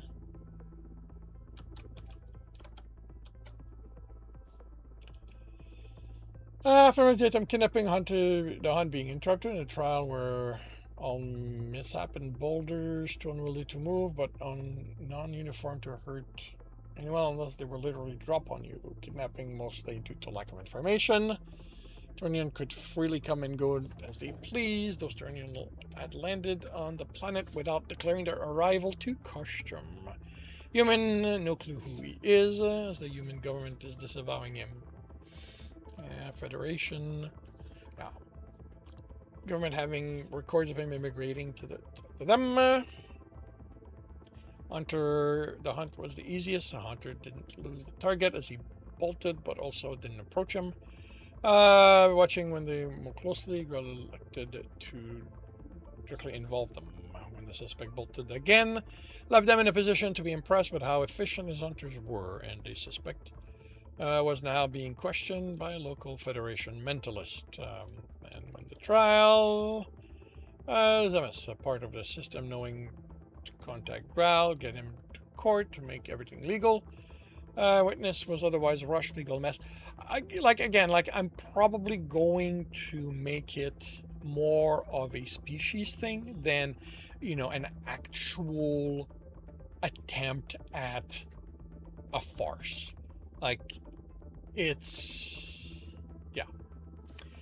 Between all parties involved could be mess a decade. How did the mess happen? Efficient Garan legal system. Turonians demand an immediate resolution for the death of 2 of their citizens. Also, I haven't said a word about those 2 citizens being involved in the kidnapping of Kilsarian cubs, and are surprisingly mellow about the outcome despite demanding justice. I'm realizing I can probably still have 1 room.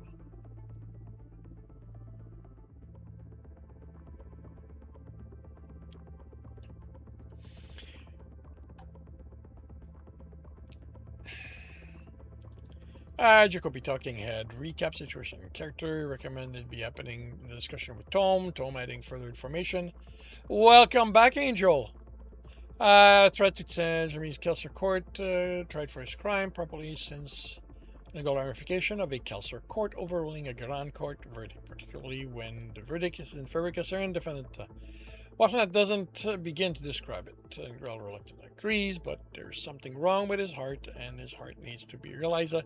Can be done about it. Tom doesn't argue. At least their conversation goes. Not sure. Sex would likely add too much levity to a serious situation, but we'll see where the muse takes this.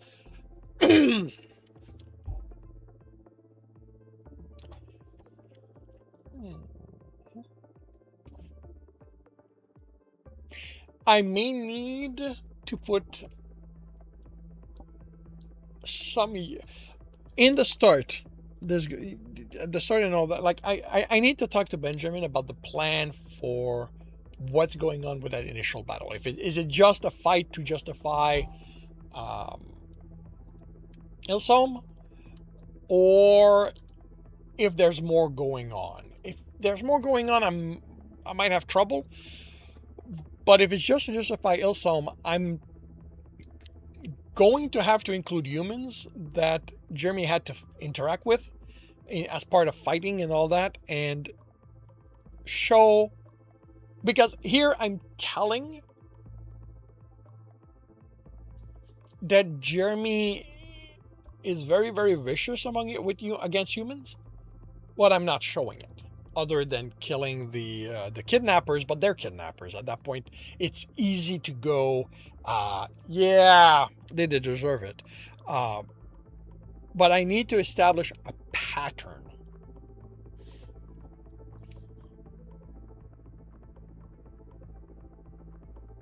I can probably have, you know what?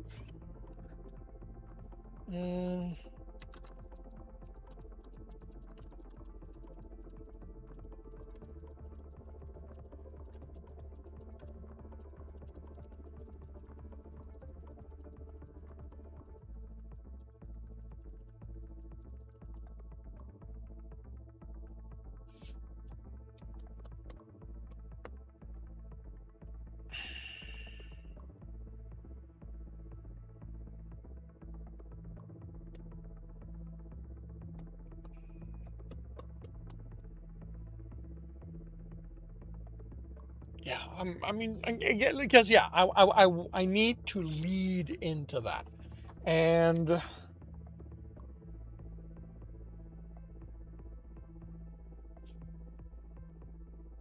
I don't really have space in book 2 to do it, because I end with Jeremy making a very, very obvious display of dislike for the humans by, getting his voice box modified so he can speak Kelsarian. But I still have to be able to, yeah. So that's probably going to involve other. How many words are in book 2? Book two. I don't know. I usually do a check of how many words, and I forgot to do it this time. Give me a moment. Oh, because they're not edited yet. That's why.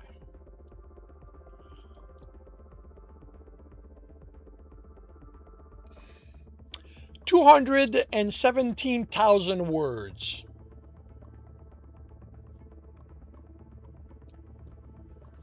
Is how long ish book 2 is, and that's a draft 1. So 217,000. Yep. Yes, it is. Things you go between concerns the defendant. Something wrong, not sure, but okay, so next chapter. As we stand with the guards, he has a job to do, greater plan. On the watch, but the plan would take time anyway, so he waited and endure, and the little things that he couldn't do to escape from his fact as being imprisoned, grated day after day. He wasn't going to lie to Graal and make everything okay. He's angry, making his heart deserve more than crocodile tears with what Jeremy is planning. Eventually, it'll be creative or desperation. Jeremy realized there is something he can tell his heart that's honest, but also puts him on a path. And so one night, the room, and says he knows what he did wrong, and he's sorry. He injured the crew, but he'd do it again. He wants her so badly that for what was done in this house isn't going to change that. So he needs your permission to do something that will. He needs to go see Leia. Okay.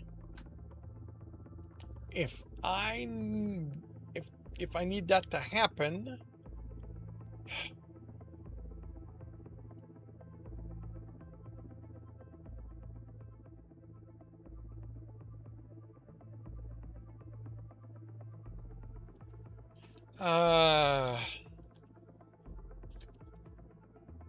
if it becomes is how he gets out of stuff, then it can't be automatically part of his quote-unquote sentence.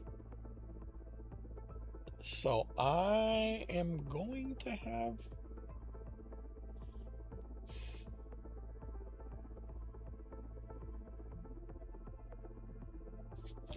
enter the office, try to remember last time you seen him. Years of friendly and still part of... well, actually, she is a friend, so that's going to change. He needs to get her to go along with his plan, so walks in confidence to overwhelm. He'll start well enough. Leo's a mentalist. Jimmy's ulterior motive, so he's up front with her. Wants to help organize a hunt against the humans, who's been sending the personal attacks against him, plural. That's yeah. He knows the partners obsessed with him, and no one has told Graal. How would I hit on the book and insert laugh track?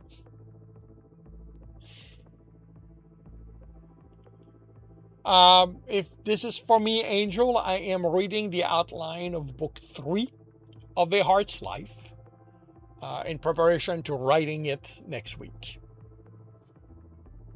I like to do that before I start writing it. It forces me to look at the whole thing so that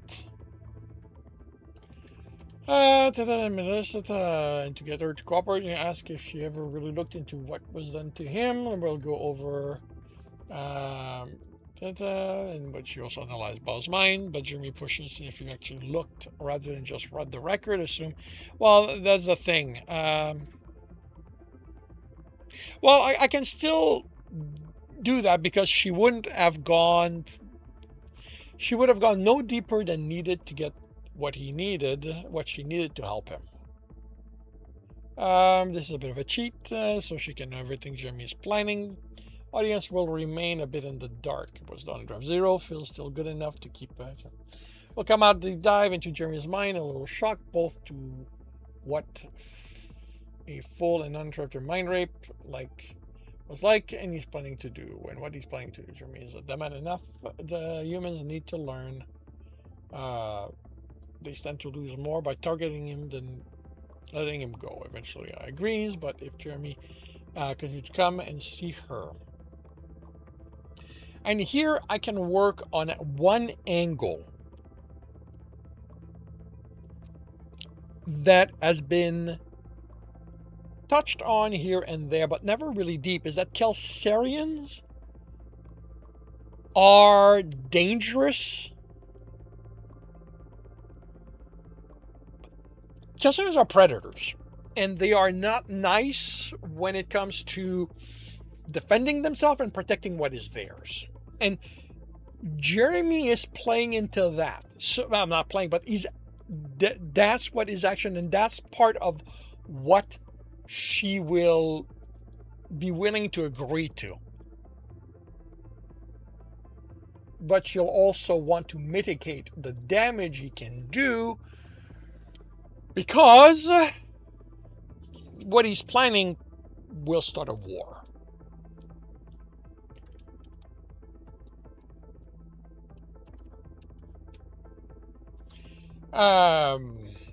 A lot of people are setting themselves up to be on bad side of Graal by the time this is over, I'm realizing.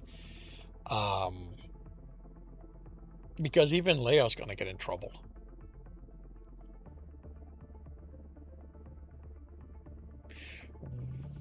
Which is going to have to be addressed. When I did the outline, did you divide it into scene? It's divided into chapters. The outline, like, chapter 21, so, and it's all one big file. I am cutting the file up right now, so that once I start doing the writing, I'll simply have that one chapter in here, and that's what I'll start with. But as with the Technician's Fight,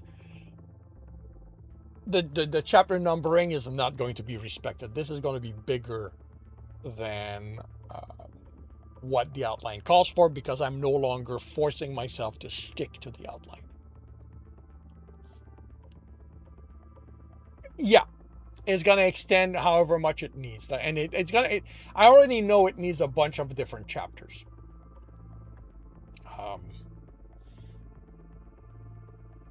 In part to adapt to the changes I made in book 1 and 2, and in other parts simply because how I write and how I want to write has changed from when this outline was written. When this was written, I was writing very concise. And the odds are good that if my editor was still publishing my books, I have to do that. But I know he's no longer doing that. I have no interest in doing physical books, so I no longer have a word count limit. So I now have the luxury, and I want to enjoy it, to let a book be however large it needs to be. All right, Jeremy's having a real meeting with Leo. It's a good idea. Not only did it show his heart was trying to get through this, it looked like each chapter had versions. Well, yeah, basically the way me and my co-scripter work, because he's the one who writes these, is we'll just talk about what's going on, and you'll write everything in one big file that I like to call the treatment. And once all those are fine, he's going to start cutting that up in chapters. And chapters are everything that's kind of relevant to one thing. And he'll put that there. I'll go over it, and we might make more changes as fine-tune details, have ideas and stuff like that, and then it becomes that. And yeah, if a chapter has a scene break in it, like this one here, this might become 2 chapters. This might just become scene break within the chapters. I find out as I write at that point. At any point in time, make this clear to the rest of Jeremy's friend. Free come visit. If only Jeremy was directed to the squad or engineering. Graal thought it silly at first, but then taking Tom about it, he was surprised to find that most considered it part of Jeremy's punishment, which this may have to change.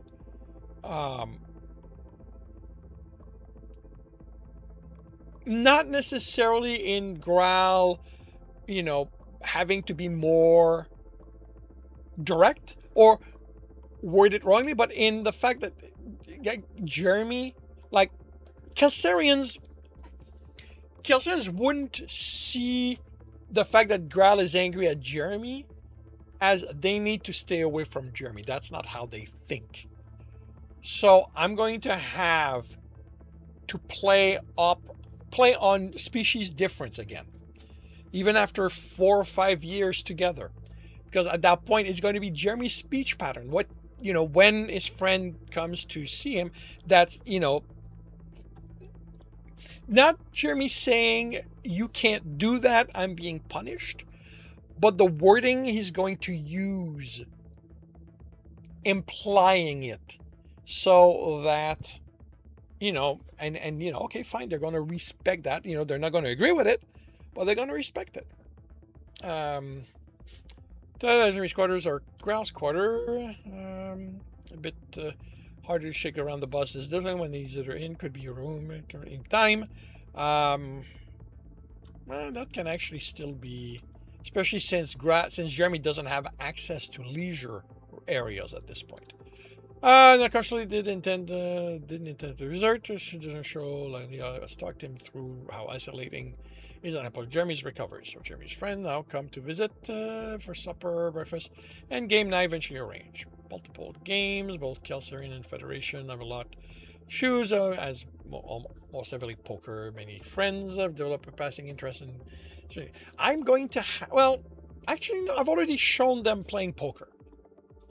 But I am going to have to bring this back in the game, probably in the earlier chapter, that him and his friends are playing poker. Buzzing interest in certain aspects of human culture, and improve impact on Jeremy's behavior. Less grumpy around the house, has started working on his puzzle boxes again. Oh, wow, is that a detail I forgot?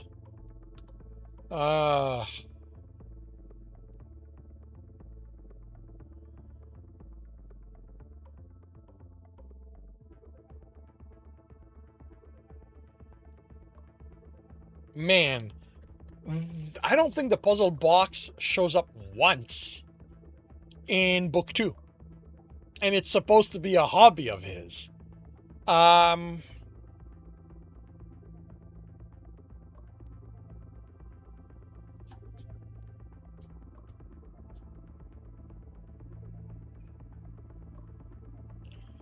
I think I know why I forgot about it, I think. Because I think it stays on the station. I'm going to have to check book 1. Because how Jeremy joins the ship has shifted a little bit. I'm going to have to double check what happens to the puzzle box. Watching it, it's likely something that's like fight. Growl thinks to make it certainly notice as she's barely 1 year old. Now you're going to be talking a chapter. We need to talk during the meeting to figure out how this is going to work.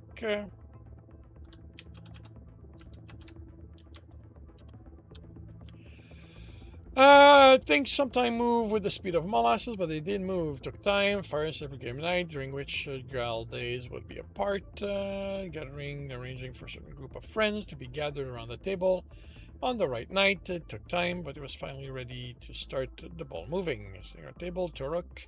Okay, names were probably going to change. All of them knew Jeremy and more than cards. Pretty certain others knew, but a matter of waiting until the kids went to sleep before they could talk. And even with that precaution, a lot of the conversation is in English, so Rudium doesn't understand what he's hearing if he wakes up. Why isn't Tom there? He's too close to Growl. Jeremy doesn't want to put him in a position of choosing between the two of them. If something happened to Growl, Growl will need Tom. It's probably going to lean more on that first, and the rest be secondary concern. Conversation regaining interest. They're looking for a human ship operating in Kelsarian space, undetected. This is huge. They're going to find it on their own, and I am probably going to make this the first meeting.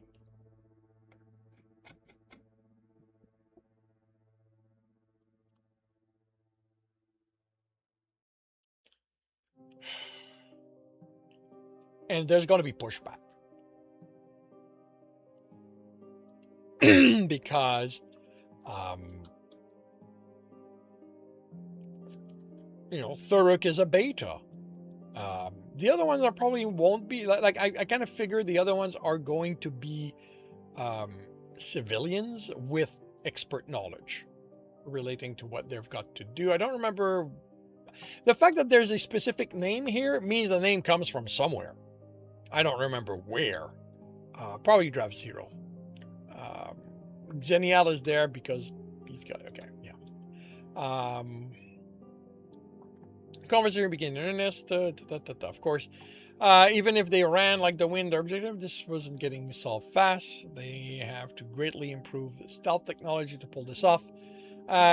Even with the conditional cover, they need a conventional cover in order to restock at Federation Sport.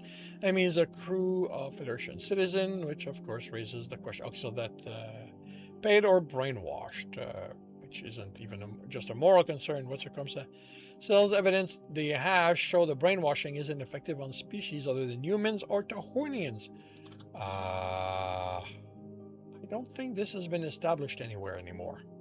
This crew acting robotic when ordered to provision the pure Tahornian crew would be red flags, red herring, and just paying off if they're just paying off criminals. Part of the hunt is Perovtil and Xenial's job. Asherman's job is to familiarize herself with every line of code. Okay, so, all right, so she's the hacker.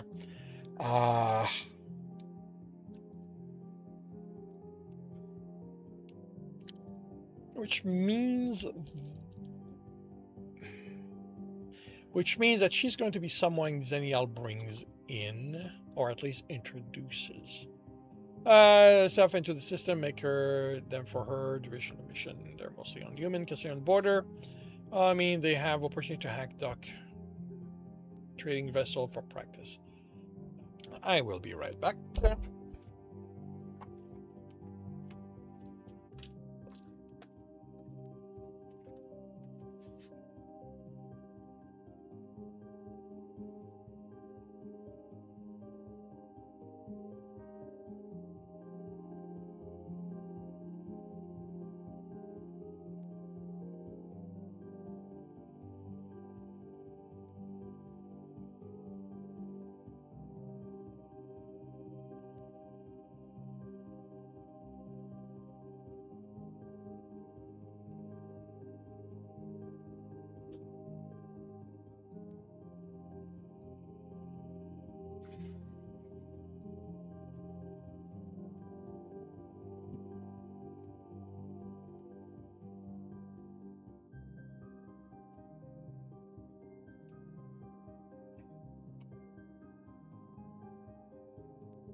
Good thing I checked the outline, yes. It's in large part why I checked the outline. And this will definitely be expanded. Mostly the sensor angle. Getting hard proof exists once they have soft proof where they might be. They have soft proof. They'll need Xenial for one thing. Knows the pirate around Kelsier space. They'll need to more heavily manipulate the movement of the Viper's plane without Grant's knowledge. Near the end stage of the hunt, and while they can do that part by controlling where and when they restock, They also need to manipulate where in space they are, so the hunt might require Xenials burning some of his family's pirates' contact.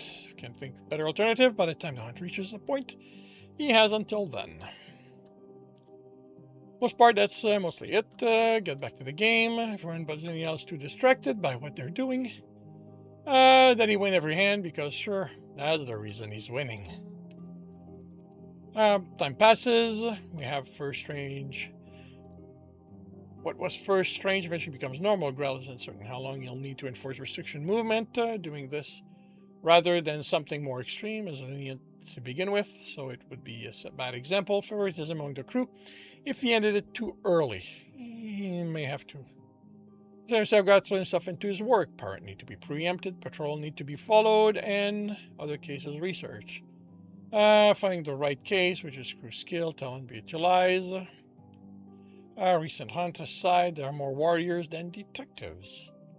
Looking through Federation board makes note to increase series of phantom robberies in certain areas of space borders, who sometimes rob a ship without a sign of boarding and then loot this place, sometimes without engaging with the crew, and as undetectably as they arrive, they leave new stealth tech in the hands of pirates, something that can let a compact shuttle run full speed up to a ship without being detected. Top Shuttle has an example of such.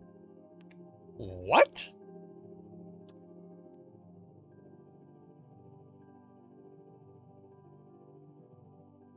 Oh, speed? Ah.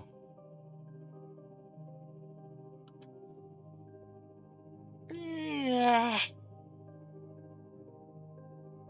I have not established that if that is the case.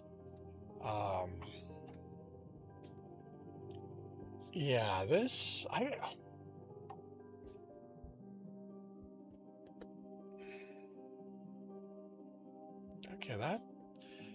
that will almost certainly not survive. If they're using shuttle, they need to be close to their own base. Operation question is what base? Yeah, the thought process here is definitely going to change. I don't know to what yet because I don't know what the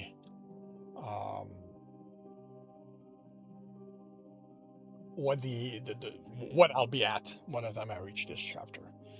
Have the work cut out. Ultimately, need to do adjustment of ship sensor system without being clear as to why they need to do it while Germany. Oh, right. Okay. Right.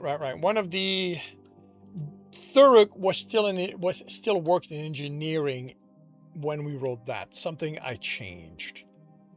Huh.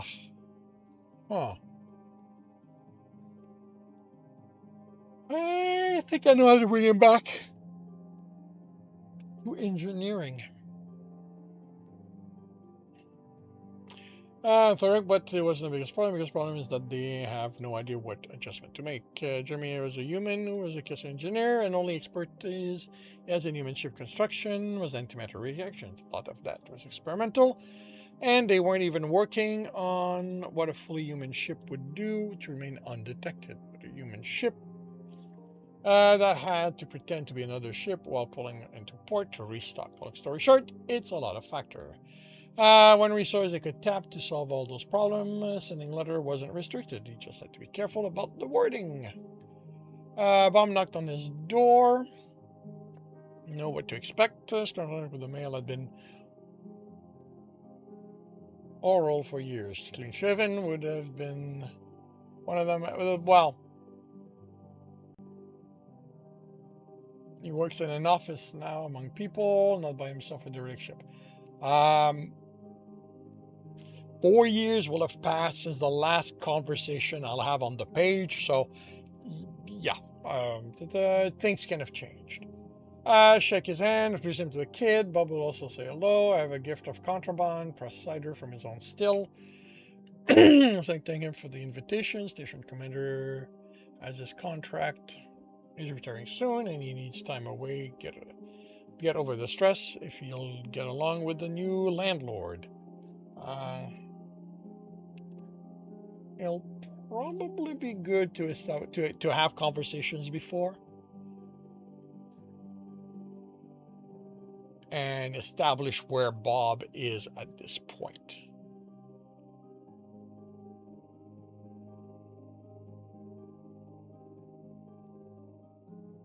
And yeah. They'll talk. Jimmy, kids and girl are asleep. Busy talk might involve clothing. At this point, Jeremy is dressing most of the time as a full Kelserian style, but human body. Bob is so he's still working with Gorons, with Kersetorons. I expect somewhere in this chapter to be an awkward moment where Jeremy calls Bob Goron rather than human. They have a moment in private, and a real talk begins. Jeremy won't tell Bob why he wants to know these things, just that he's looking for a human ship that improve their stealth tech. As human military radar operator,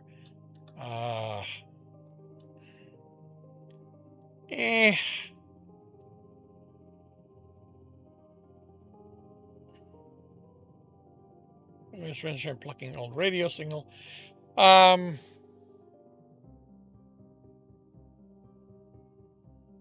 That's something that him being a radar operator probably no longer a factor.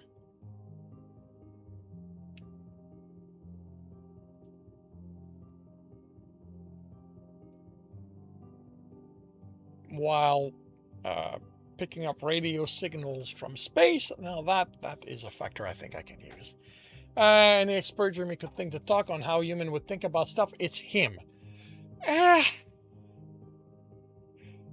I think this is more that he's the only one he's got access to that he might still trust. Because that's the thing. One thing I want to establish in this book, he has no trust for humans on the whole. Might be able to think of a few others, but these here, they aren't. Borrowed some graph paper. Canned. Going to be a lot of technical talk involving engine signatures and ship profile, masking both. Basically the Holy Grail, except it can't be done. Engineering signatures and ship profile are redundant. Jeremy might ask why. Bob will say, someone is there to be looking for their profile, while the engine might as well broadcast beacons. So almost everything is refining passive sensor to detect the engine and saving active sensor till you're in visual range. Nugget Jeremy needs is go develop an active sensor. Whoops, but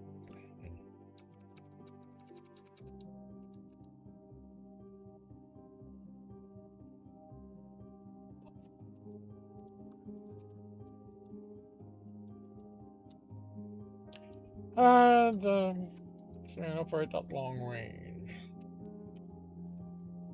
Even with improvements, the consequence is reduced freedom, namely that when something comes redeemed at the ship learning center, Grell is the one who has to respond. There were a few bullying incidents against him Jeremy had to deal with before the murders.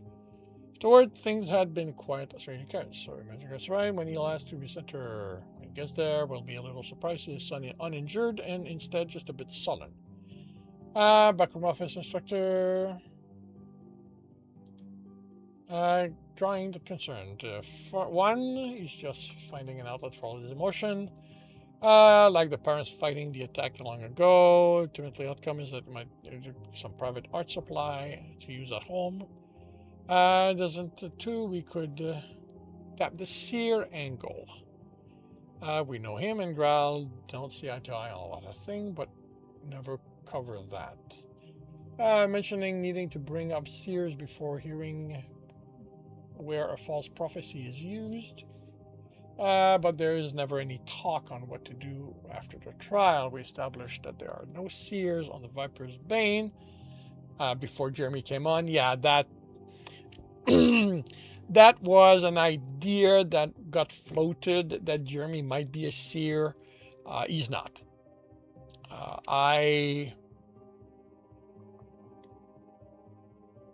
Jeremy is already enough things. And we do have a seer, Thurrock. It's just that Thurrock doesn't know he's a seer yet. Those two big options. I'm not going to brainstorm detail on what the pictures would be until we decide during the meeting, possibly not after unless you ask. Scream of something, you'll overwrite what instead feels intuitive in the moment, right? Yeah, he knows how I work. Now they have direction. Jeremy and Thurek are making progress. It's a bit slower, but she was confident they have something. They also have the database from earlier, so from book 2. By the time they're ready, confidence was mostly because keeping track of ships only by its consumption in the market would be difficult.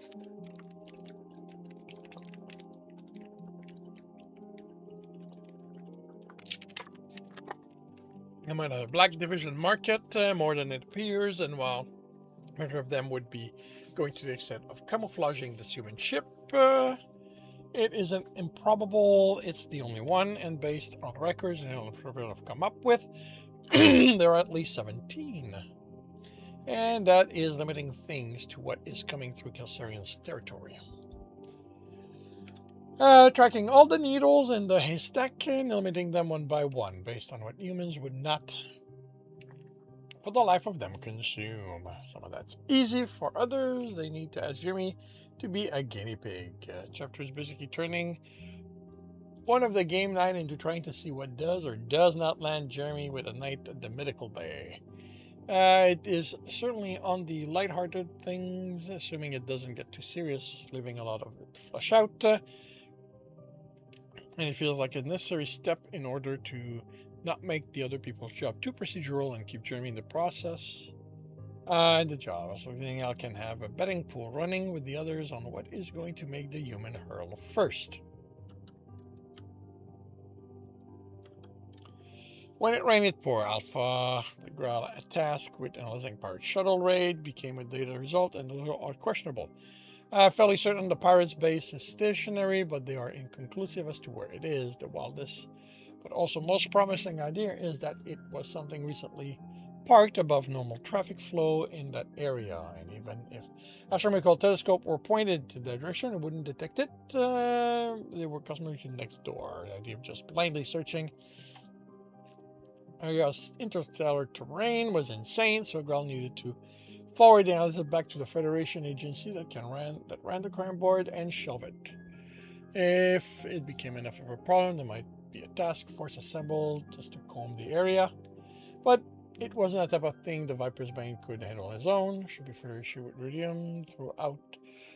Without deciding direction problem, chapter 25, we need to leave a progress subplot here. Jeremy, aside from the unexpected need to go to the medical bay recently, isn't seeing much of an issue with him, and the fact such an issue gets him medical attention with that one issue I think is finally ready to resolve. Has been enough. Well, take his heart, at least that one he can resolve.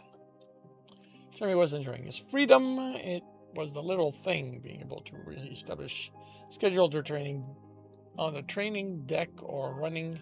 Yeah, it's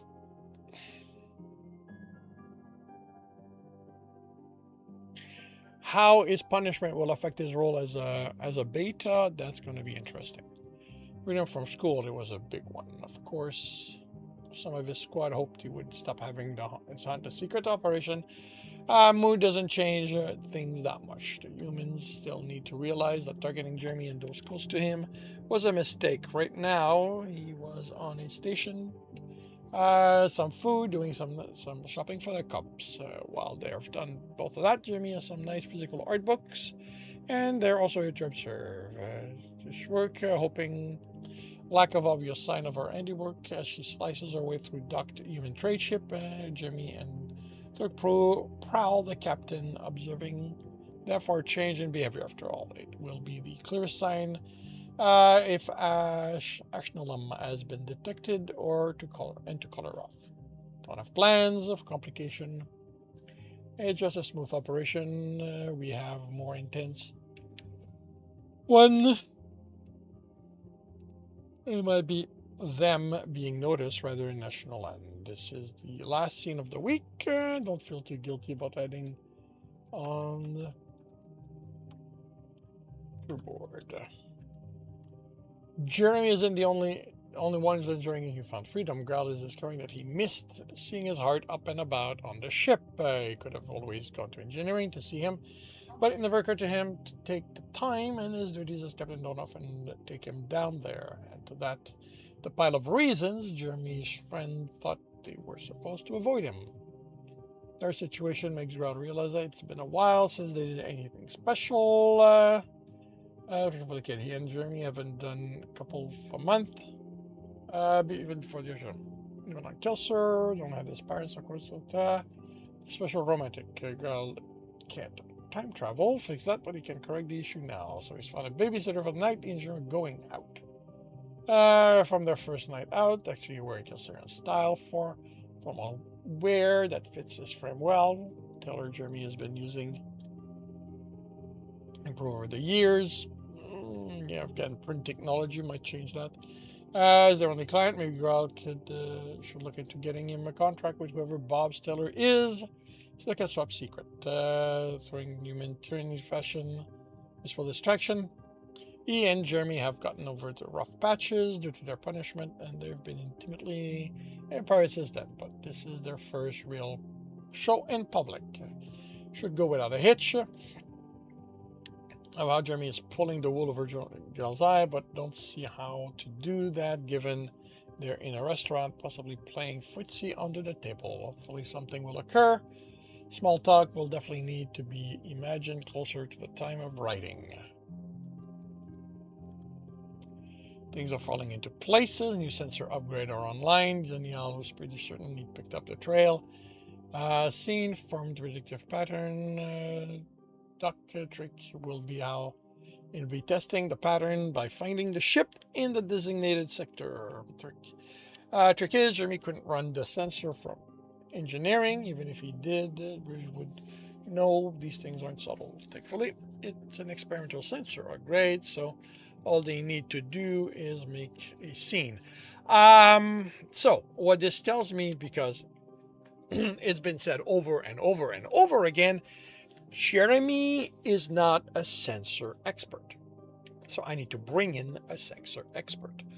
Lead to Bridge proposal claiming to run test alone should double activity sensor range. Refinement should be able to get up to 10 times standard. And ask what the miraculous upgrade is. Jeremy is very honest. He's using some of the same resonance frequency from antimatter reactor. Yeah. Like this can still work within what I've established, but you'll need to run that. So one of the friends he's got in the game has to be a sensor expert. Let's crunch and refine these numbers way further than what written as part of the proposal will indicate, and the starboard sensor array has already been rigged to run the test. He's a chief engineer and he likes efficiency. The reason I do that I have to do that, is that things have become much more compartmentalized within the ship. The engineer has access, controls power, controls the reactor and power distribution, not every little thing, so yeah. Since he's already in place, many as well run the test, so they do, and get pings from something at least several light years away. There's a bit of a hubbub about this, not to mention worries. If it's real accurate, there's a look. I wonder if for a moment he's overstepped his art. But sniff him out to establish it. But instead, Growl asks how long it would take to upgrade the rest of the sensors to this new system. Numbers, give him 2 estimates. If they had to enter a space dock and do all of them at once. And if you do each array individually while on patrol, Growl will choose the patrol, turns Jeremy, and then head to his office. Wonders what his heart is seeing that he isn't, but pushes that aside. For now, he has more work to do on top of the sensor, receiving, determining, confirming their prey. Sensors full ID. New sensor technology is a game changer. With it, they could detect pirate ship before they go to merchant, or merchant could detect pirate ship before they were right on top of them. Of course, the invest went for pirate if they got their hands on it, which, while a matter of time, was still something to delay at all cost. You need to have a firm talk with Xeniel about this. His family might be nationalistic criminals, but they're still criminals. More immediately, there was the recent stealth hustle heist before it would have been It would have taken a fleet to hunt down their base, but now, with the sensors, it might be possible for the Viper's Bane to do it on its own. He'll need to send the data down to his alphas again and have them run the numbers. Such pattern to use. With all sensors already working, they'll be able to cover wide sweep of space, but it'll still take time to cover. Also, this is long term. Usually with the brand new technology, so there might be other complication. Ultimately, it will take time to upgrade the ship sensor, so they have time, which, since they're up against a pirate base of unknown size and complement, will take a bit of planning indeed. Given how heavily the shuttles, there's one part of the crew complement he can check more than this. Spend much time on the flight deck unless it's aboard a shuttle. Today, he's there to talk to some of the more junior addition to his crews. I shouldn't think of that since it's been months, years actually, but on a crew whose core membership feels like generational, the entire new division of the staff has bound to develop their own subculture, effectively what they were. Graal has got Tom and the other ship pilot have made effort to integrate with the new fighter jockeys, but aside from Tom, who would have been a fighter jockey if fighters were a viable option back in his youth, gonna have to tweak that because they were a viable option. They didn't so much mesh, simply not combust on contact. Graal is a good friend. Insight on how this new part of the crew operates. Something I'm going to want to establish before we get there. Talking to his flight team, which is only slightly more than the fighter they have on hand. Fighter squad is small. McGrail is here to talk to them. They're going to be needed more than normal in what's to come. He needs them to get ready. Part of what is just expectation, but another part is responsibility. He's going to select one of them to get training as an alpha, and they can have a voice in planning missions. More recognition and more than just responsibilities. I don't know that you would tell them that. Mainly because it's not a hunter's job to know what the alpha is doing. And while he's a little closer to his hunters than it might be considered traditional, I don't know he would go that far. There's plenty of time to tease whoever's going to be chosen earlier, and yes, expect them to be recurring through on a fairly minor level until book 5, when we have Tom as a point of view. We do? Oh, I'd forgotten that.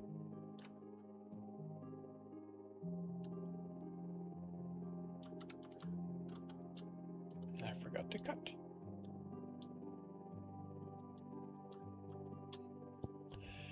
Jeremy is a little on edge. Sensor technology works. They get a positive ping on their target. They compare that sensor reading to station logs acquired for the.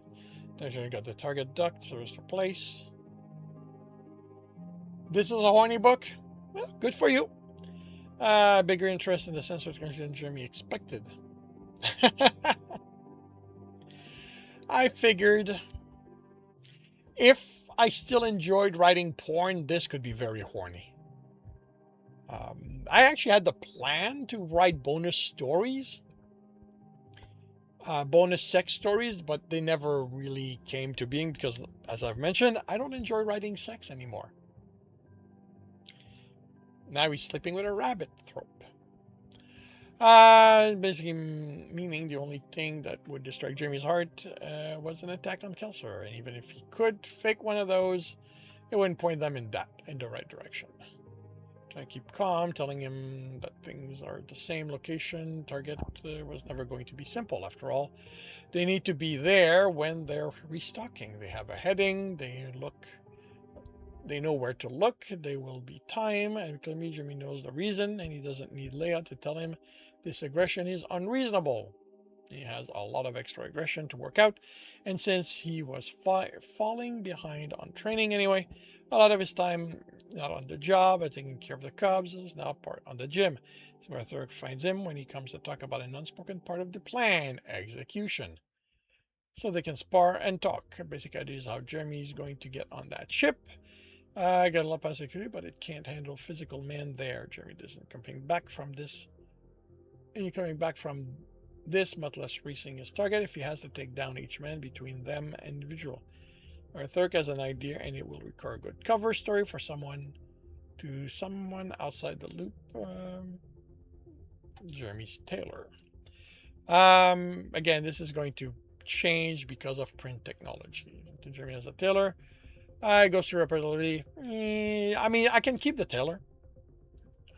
Feeling when you ride 16, you get chills. Good or bad chills? This is private order of Jeremy. So they're get create. Flush them out if you want. Use them later and have Jeremy give the cover story for concocted to get Jeremy a fake human military uniform for undercover purpose. I think this would be more about acquiring the print, because that is probably something that would be protected tech, protected information. Or could be why they go to the tailor.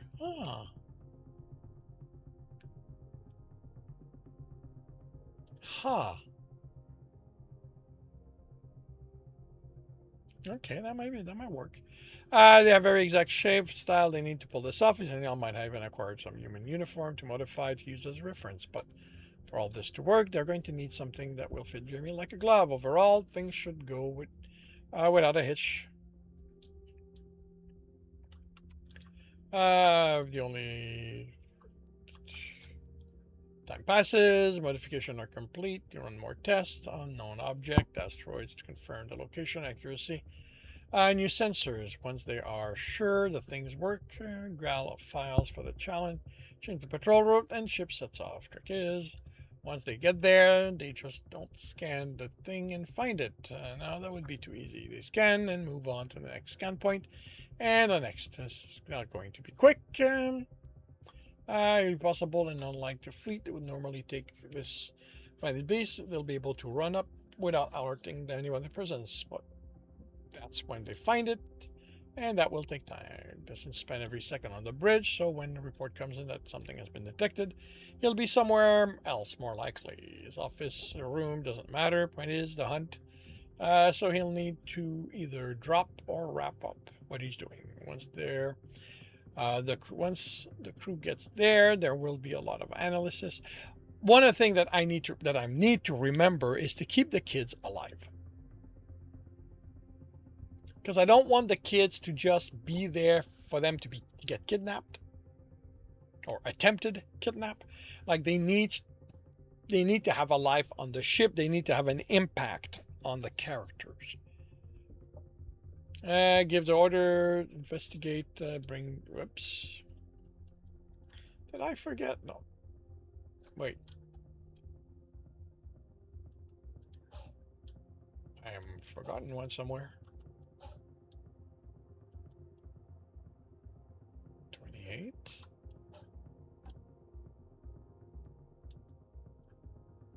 Huh. 28. 30. Wait a minute.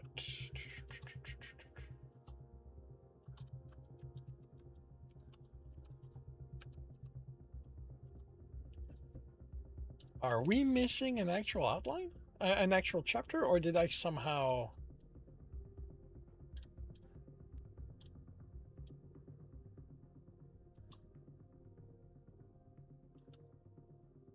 Huh. No, we do go from 28 to 30. Wonder if a chapter got deleted in there. Interesting. All right. Jimmy's getting ready for the fight that's about to come. Before that would have been getting engineering ready. Now they're both. Now that he's both chief engineer, father, and beta. He has an entire crew to be concerned about, and the kids. And his kids. The kids. So civilians are secure at core, since both him and Jill are hunters. Kids need to be watched by others. This is a rare honor since she's a working mother. It's not like anyone's getting any Oh, okay. That's Thurrock. There will be some talk, assurance to kids, and if you want to level down, being steered, can think something prophetic to say retroactively once we know where things are going.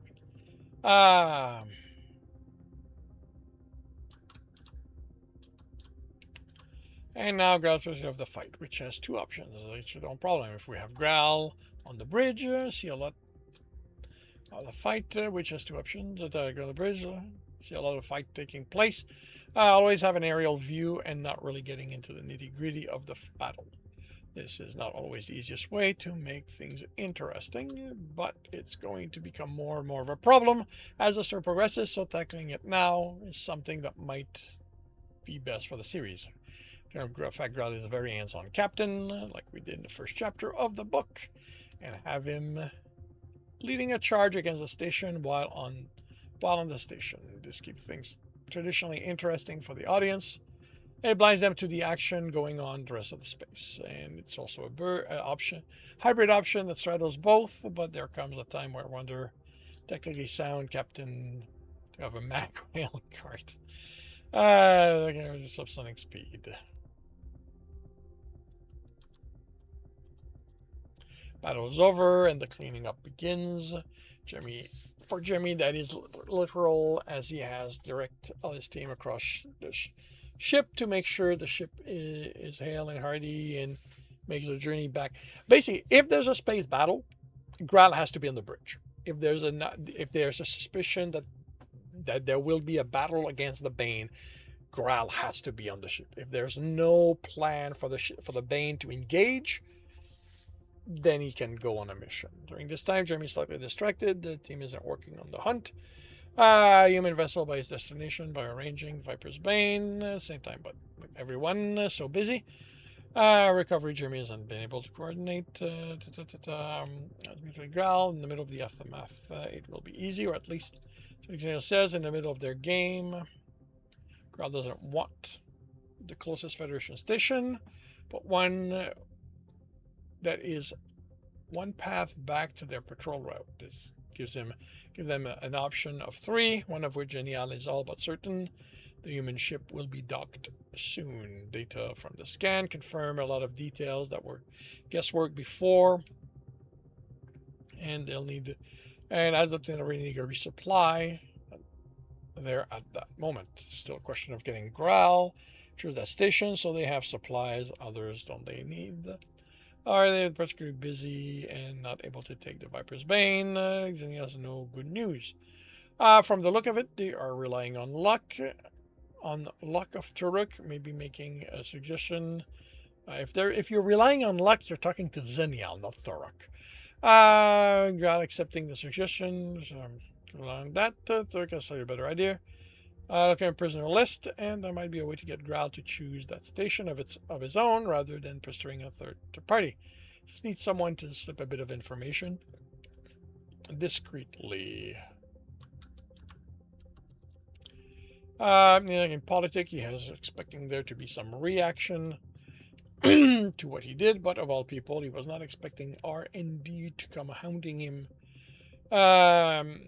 for how he did so aggressively, not to mention the Federation asking how he did it, with the Kelsier covered intelligence whispering in his ear to make something up. This is new tech, and it isn't covered by any of the treaties, and the Federation can't issue motion for the Kelserian to share the tech if they don't know about it. Chapter opens with Tom having a lovely day of communication channel for certain dystopian. Once this is finished, Growl is about to leave. When a call comes in, the investigator's gotten wind of the prisoner he's carrying. At least one of them is suspected of murder investigation, and the investigator wants to see them before they get shipped away on the lot. Because apparently, Growl will start to say there are more for sure. Kira says that this isn't about procedure, but closure of a family of his victims. This is what I'm throwing together to get Growl to choose that. And at which station? It's a bit weak, maybe, but it isn't the first time you've thrown my idea for something and feeling more brilliant on the spot. Alrighty, Angel. See you tomorrow morning on my playing stream. Indeed. Have a good night.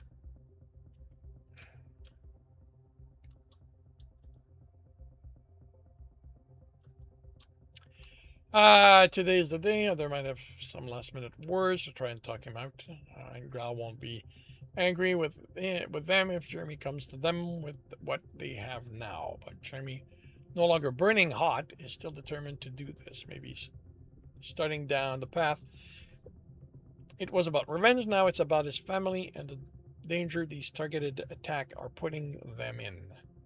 They are going to stop, and they'll only stop if the human government realizes they are compromising their more crucial assets by coming after Jeremy.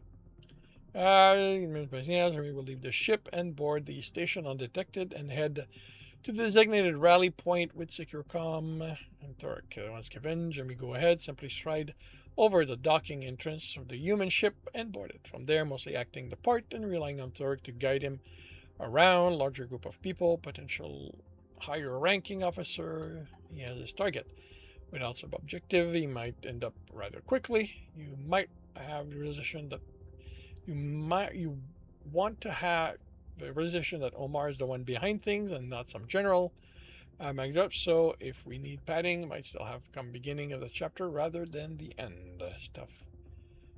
With Grau family before. So rest of the ship, taking care of investigator, taking over interrogation of suspect. In the end, this is a small hassle to help the families involved, as the investigator said over comma. Once that is done, Grau will talk to investigator with a comment that he's surprised he found out about the raid so fast. Everything we're reporting, shouldn't Federation bureaucracies and so. And the investigator will say he received a tip from independent source, though confidentiality, of course, can't reveal who. And he might not know who. And this is the first hint Grau had that something's up. But almost dismissible thing for now. He's dealt with paparazzi in the ship before. Someone might help the local law enforcement. Next, just dropping in the tailor. He has some thought about the disguise he made for Jimmy, and it would be okay for him to possibly incorporate some of the cuts into his other work if we compromised or if the disguise. Purpose of a disguise. This will be the real push for Grau. He knew something of a disguise. He knew nothing of this disguise. He'll likely move to Sir Jeremy at this point, which isn't on the ship. I don't know if a civilian would really go to the Alpha.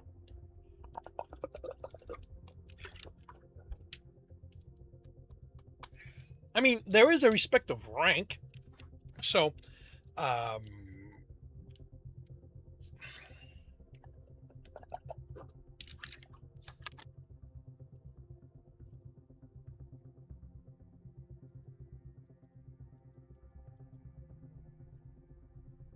it's up to you feel, unless you feel you can make it interesting to imply rather than show. I'll break everything down. Him dragging Jeremy to the brig will be the last thing we see in the book's next chapter.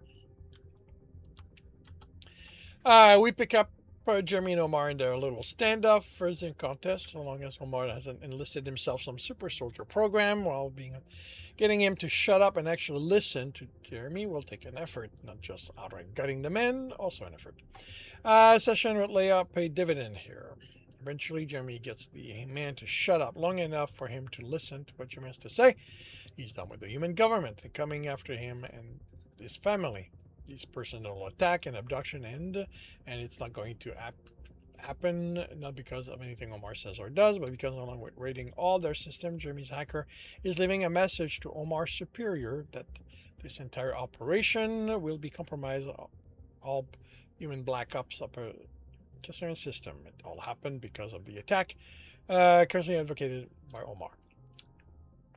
I'm gonna have to rework this, but I can make the bulk of it work. In the break? Wait, what? How is this the last of it?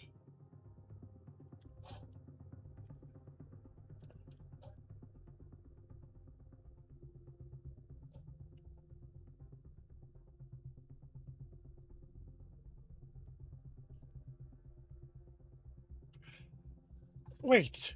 Oh, wait. Did we break this into 2 books? Is that how we get?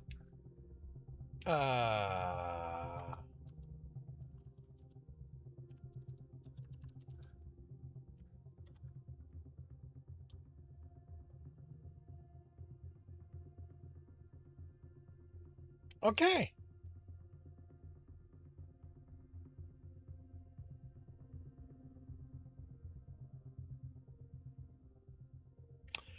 Okay, so this does end. Okay. This ends with Jeremy being thrown in jail.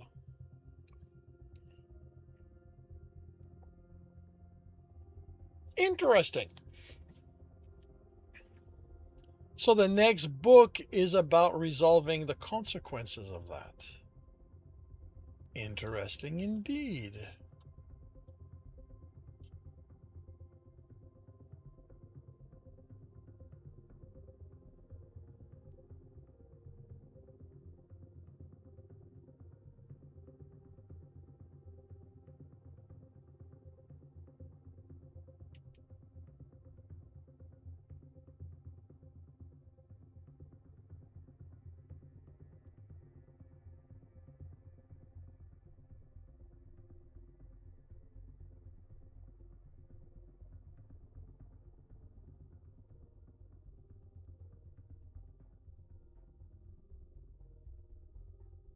Okay. Okay, that's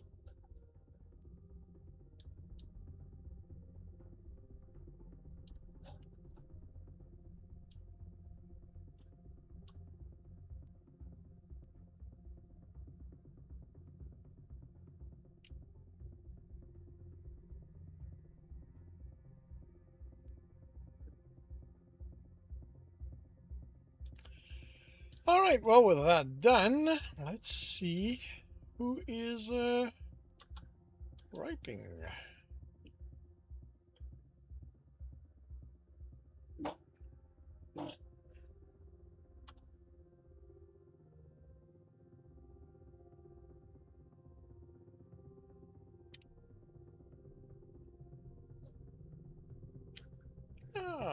So let's go. Let's write Victorian.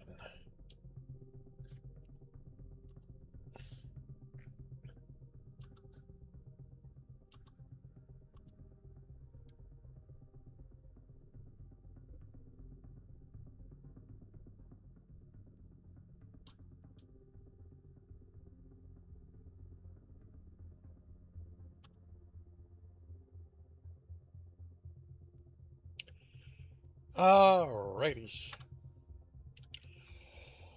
Thank you very much, everyone, for dropping by and keeping me company. Never did start that. Oh well.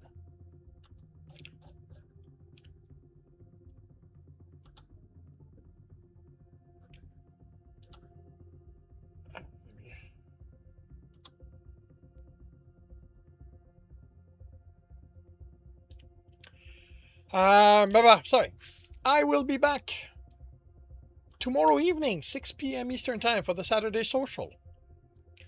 If you can't wait that long, you can find me tonight, 5 p.m. Eastern Time on the Playing Tiger. I'll be playing Stationeers.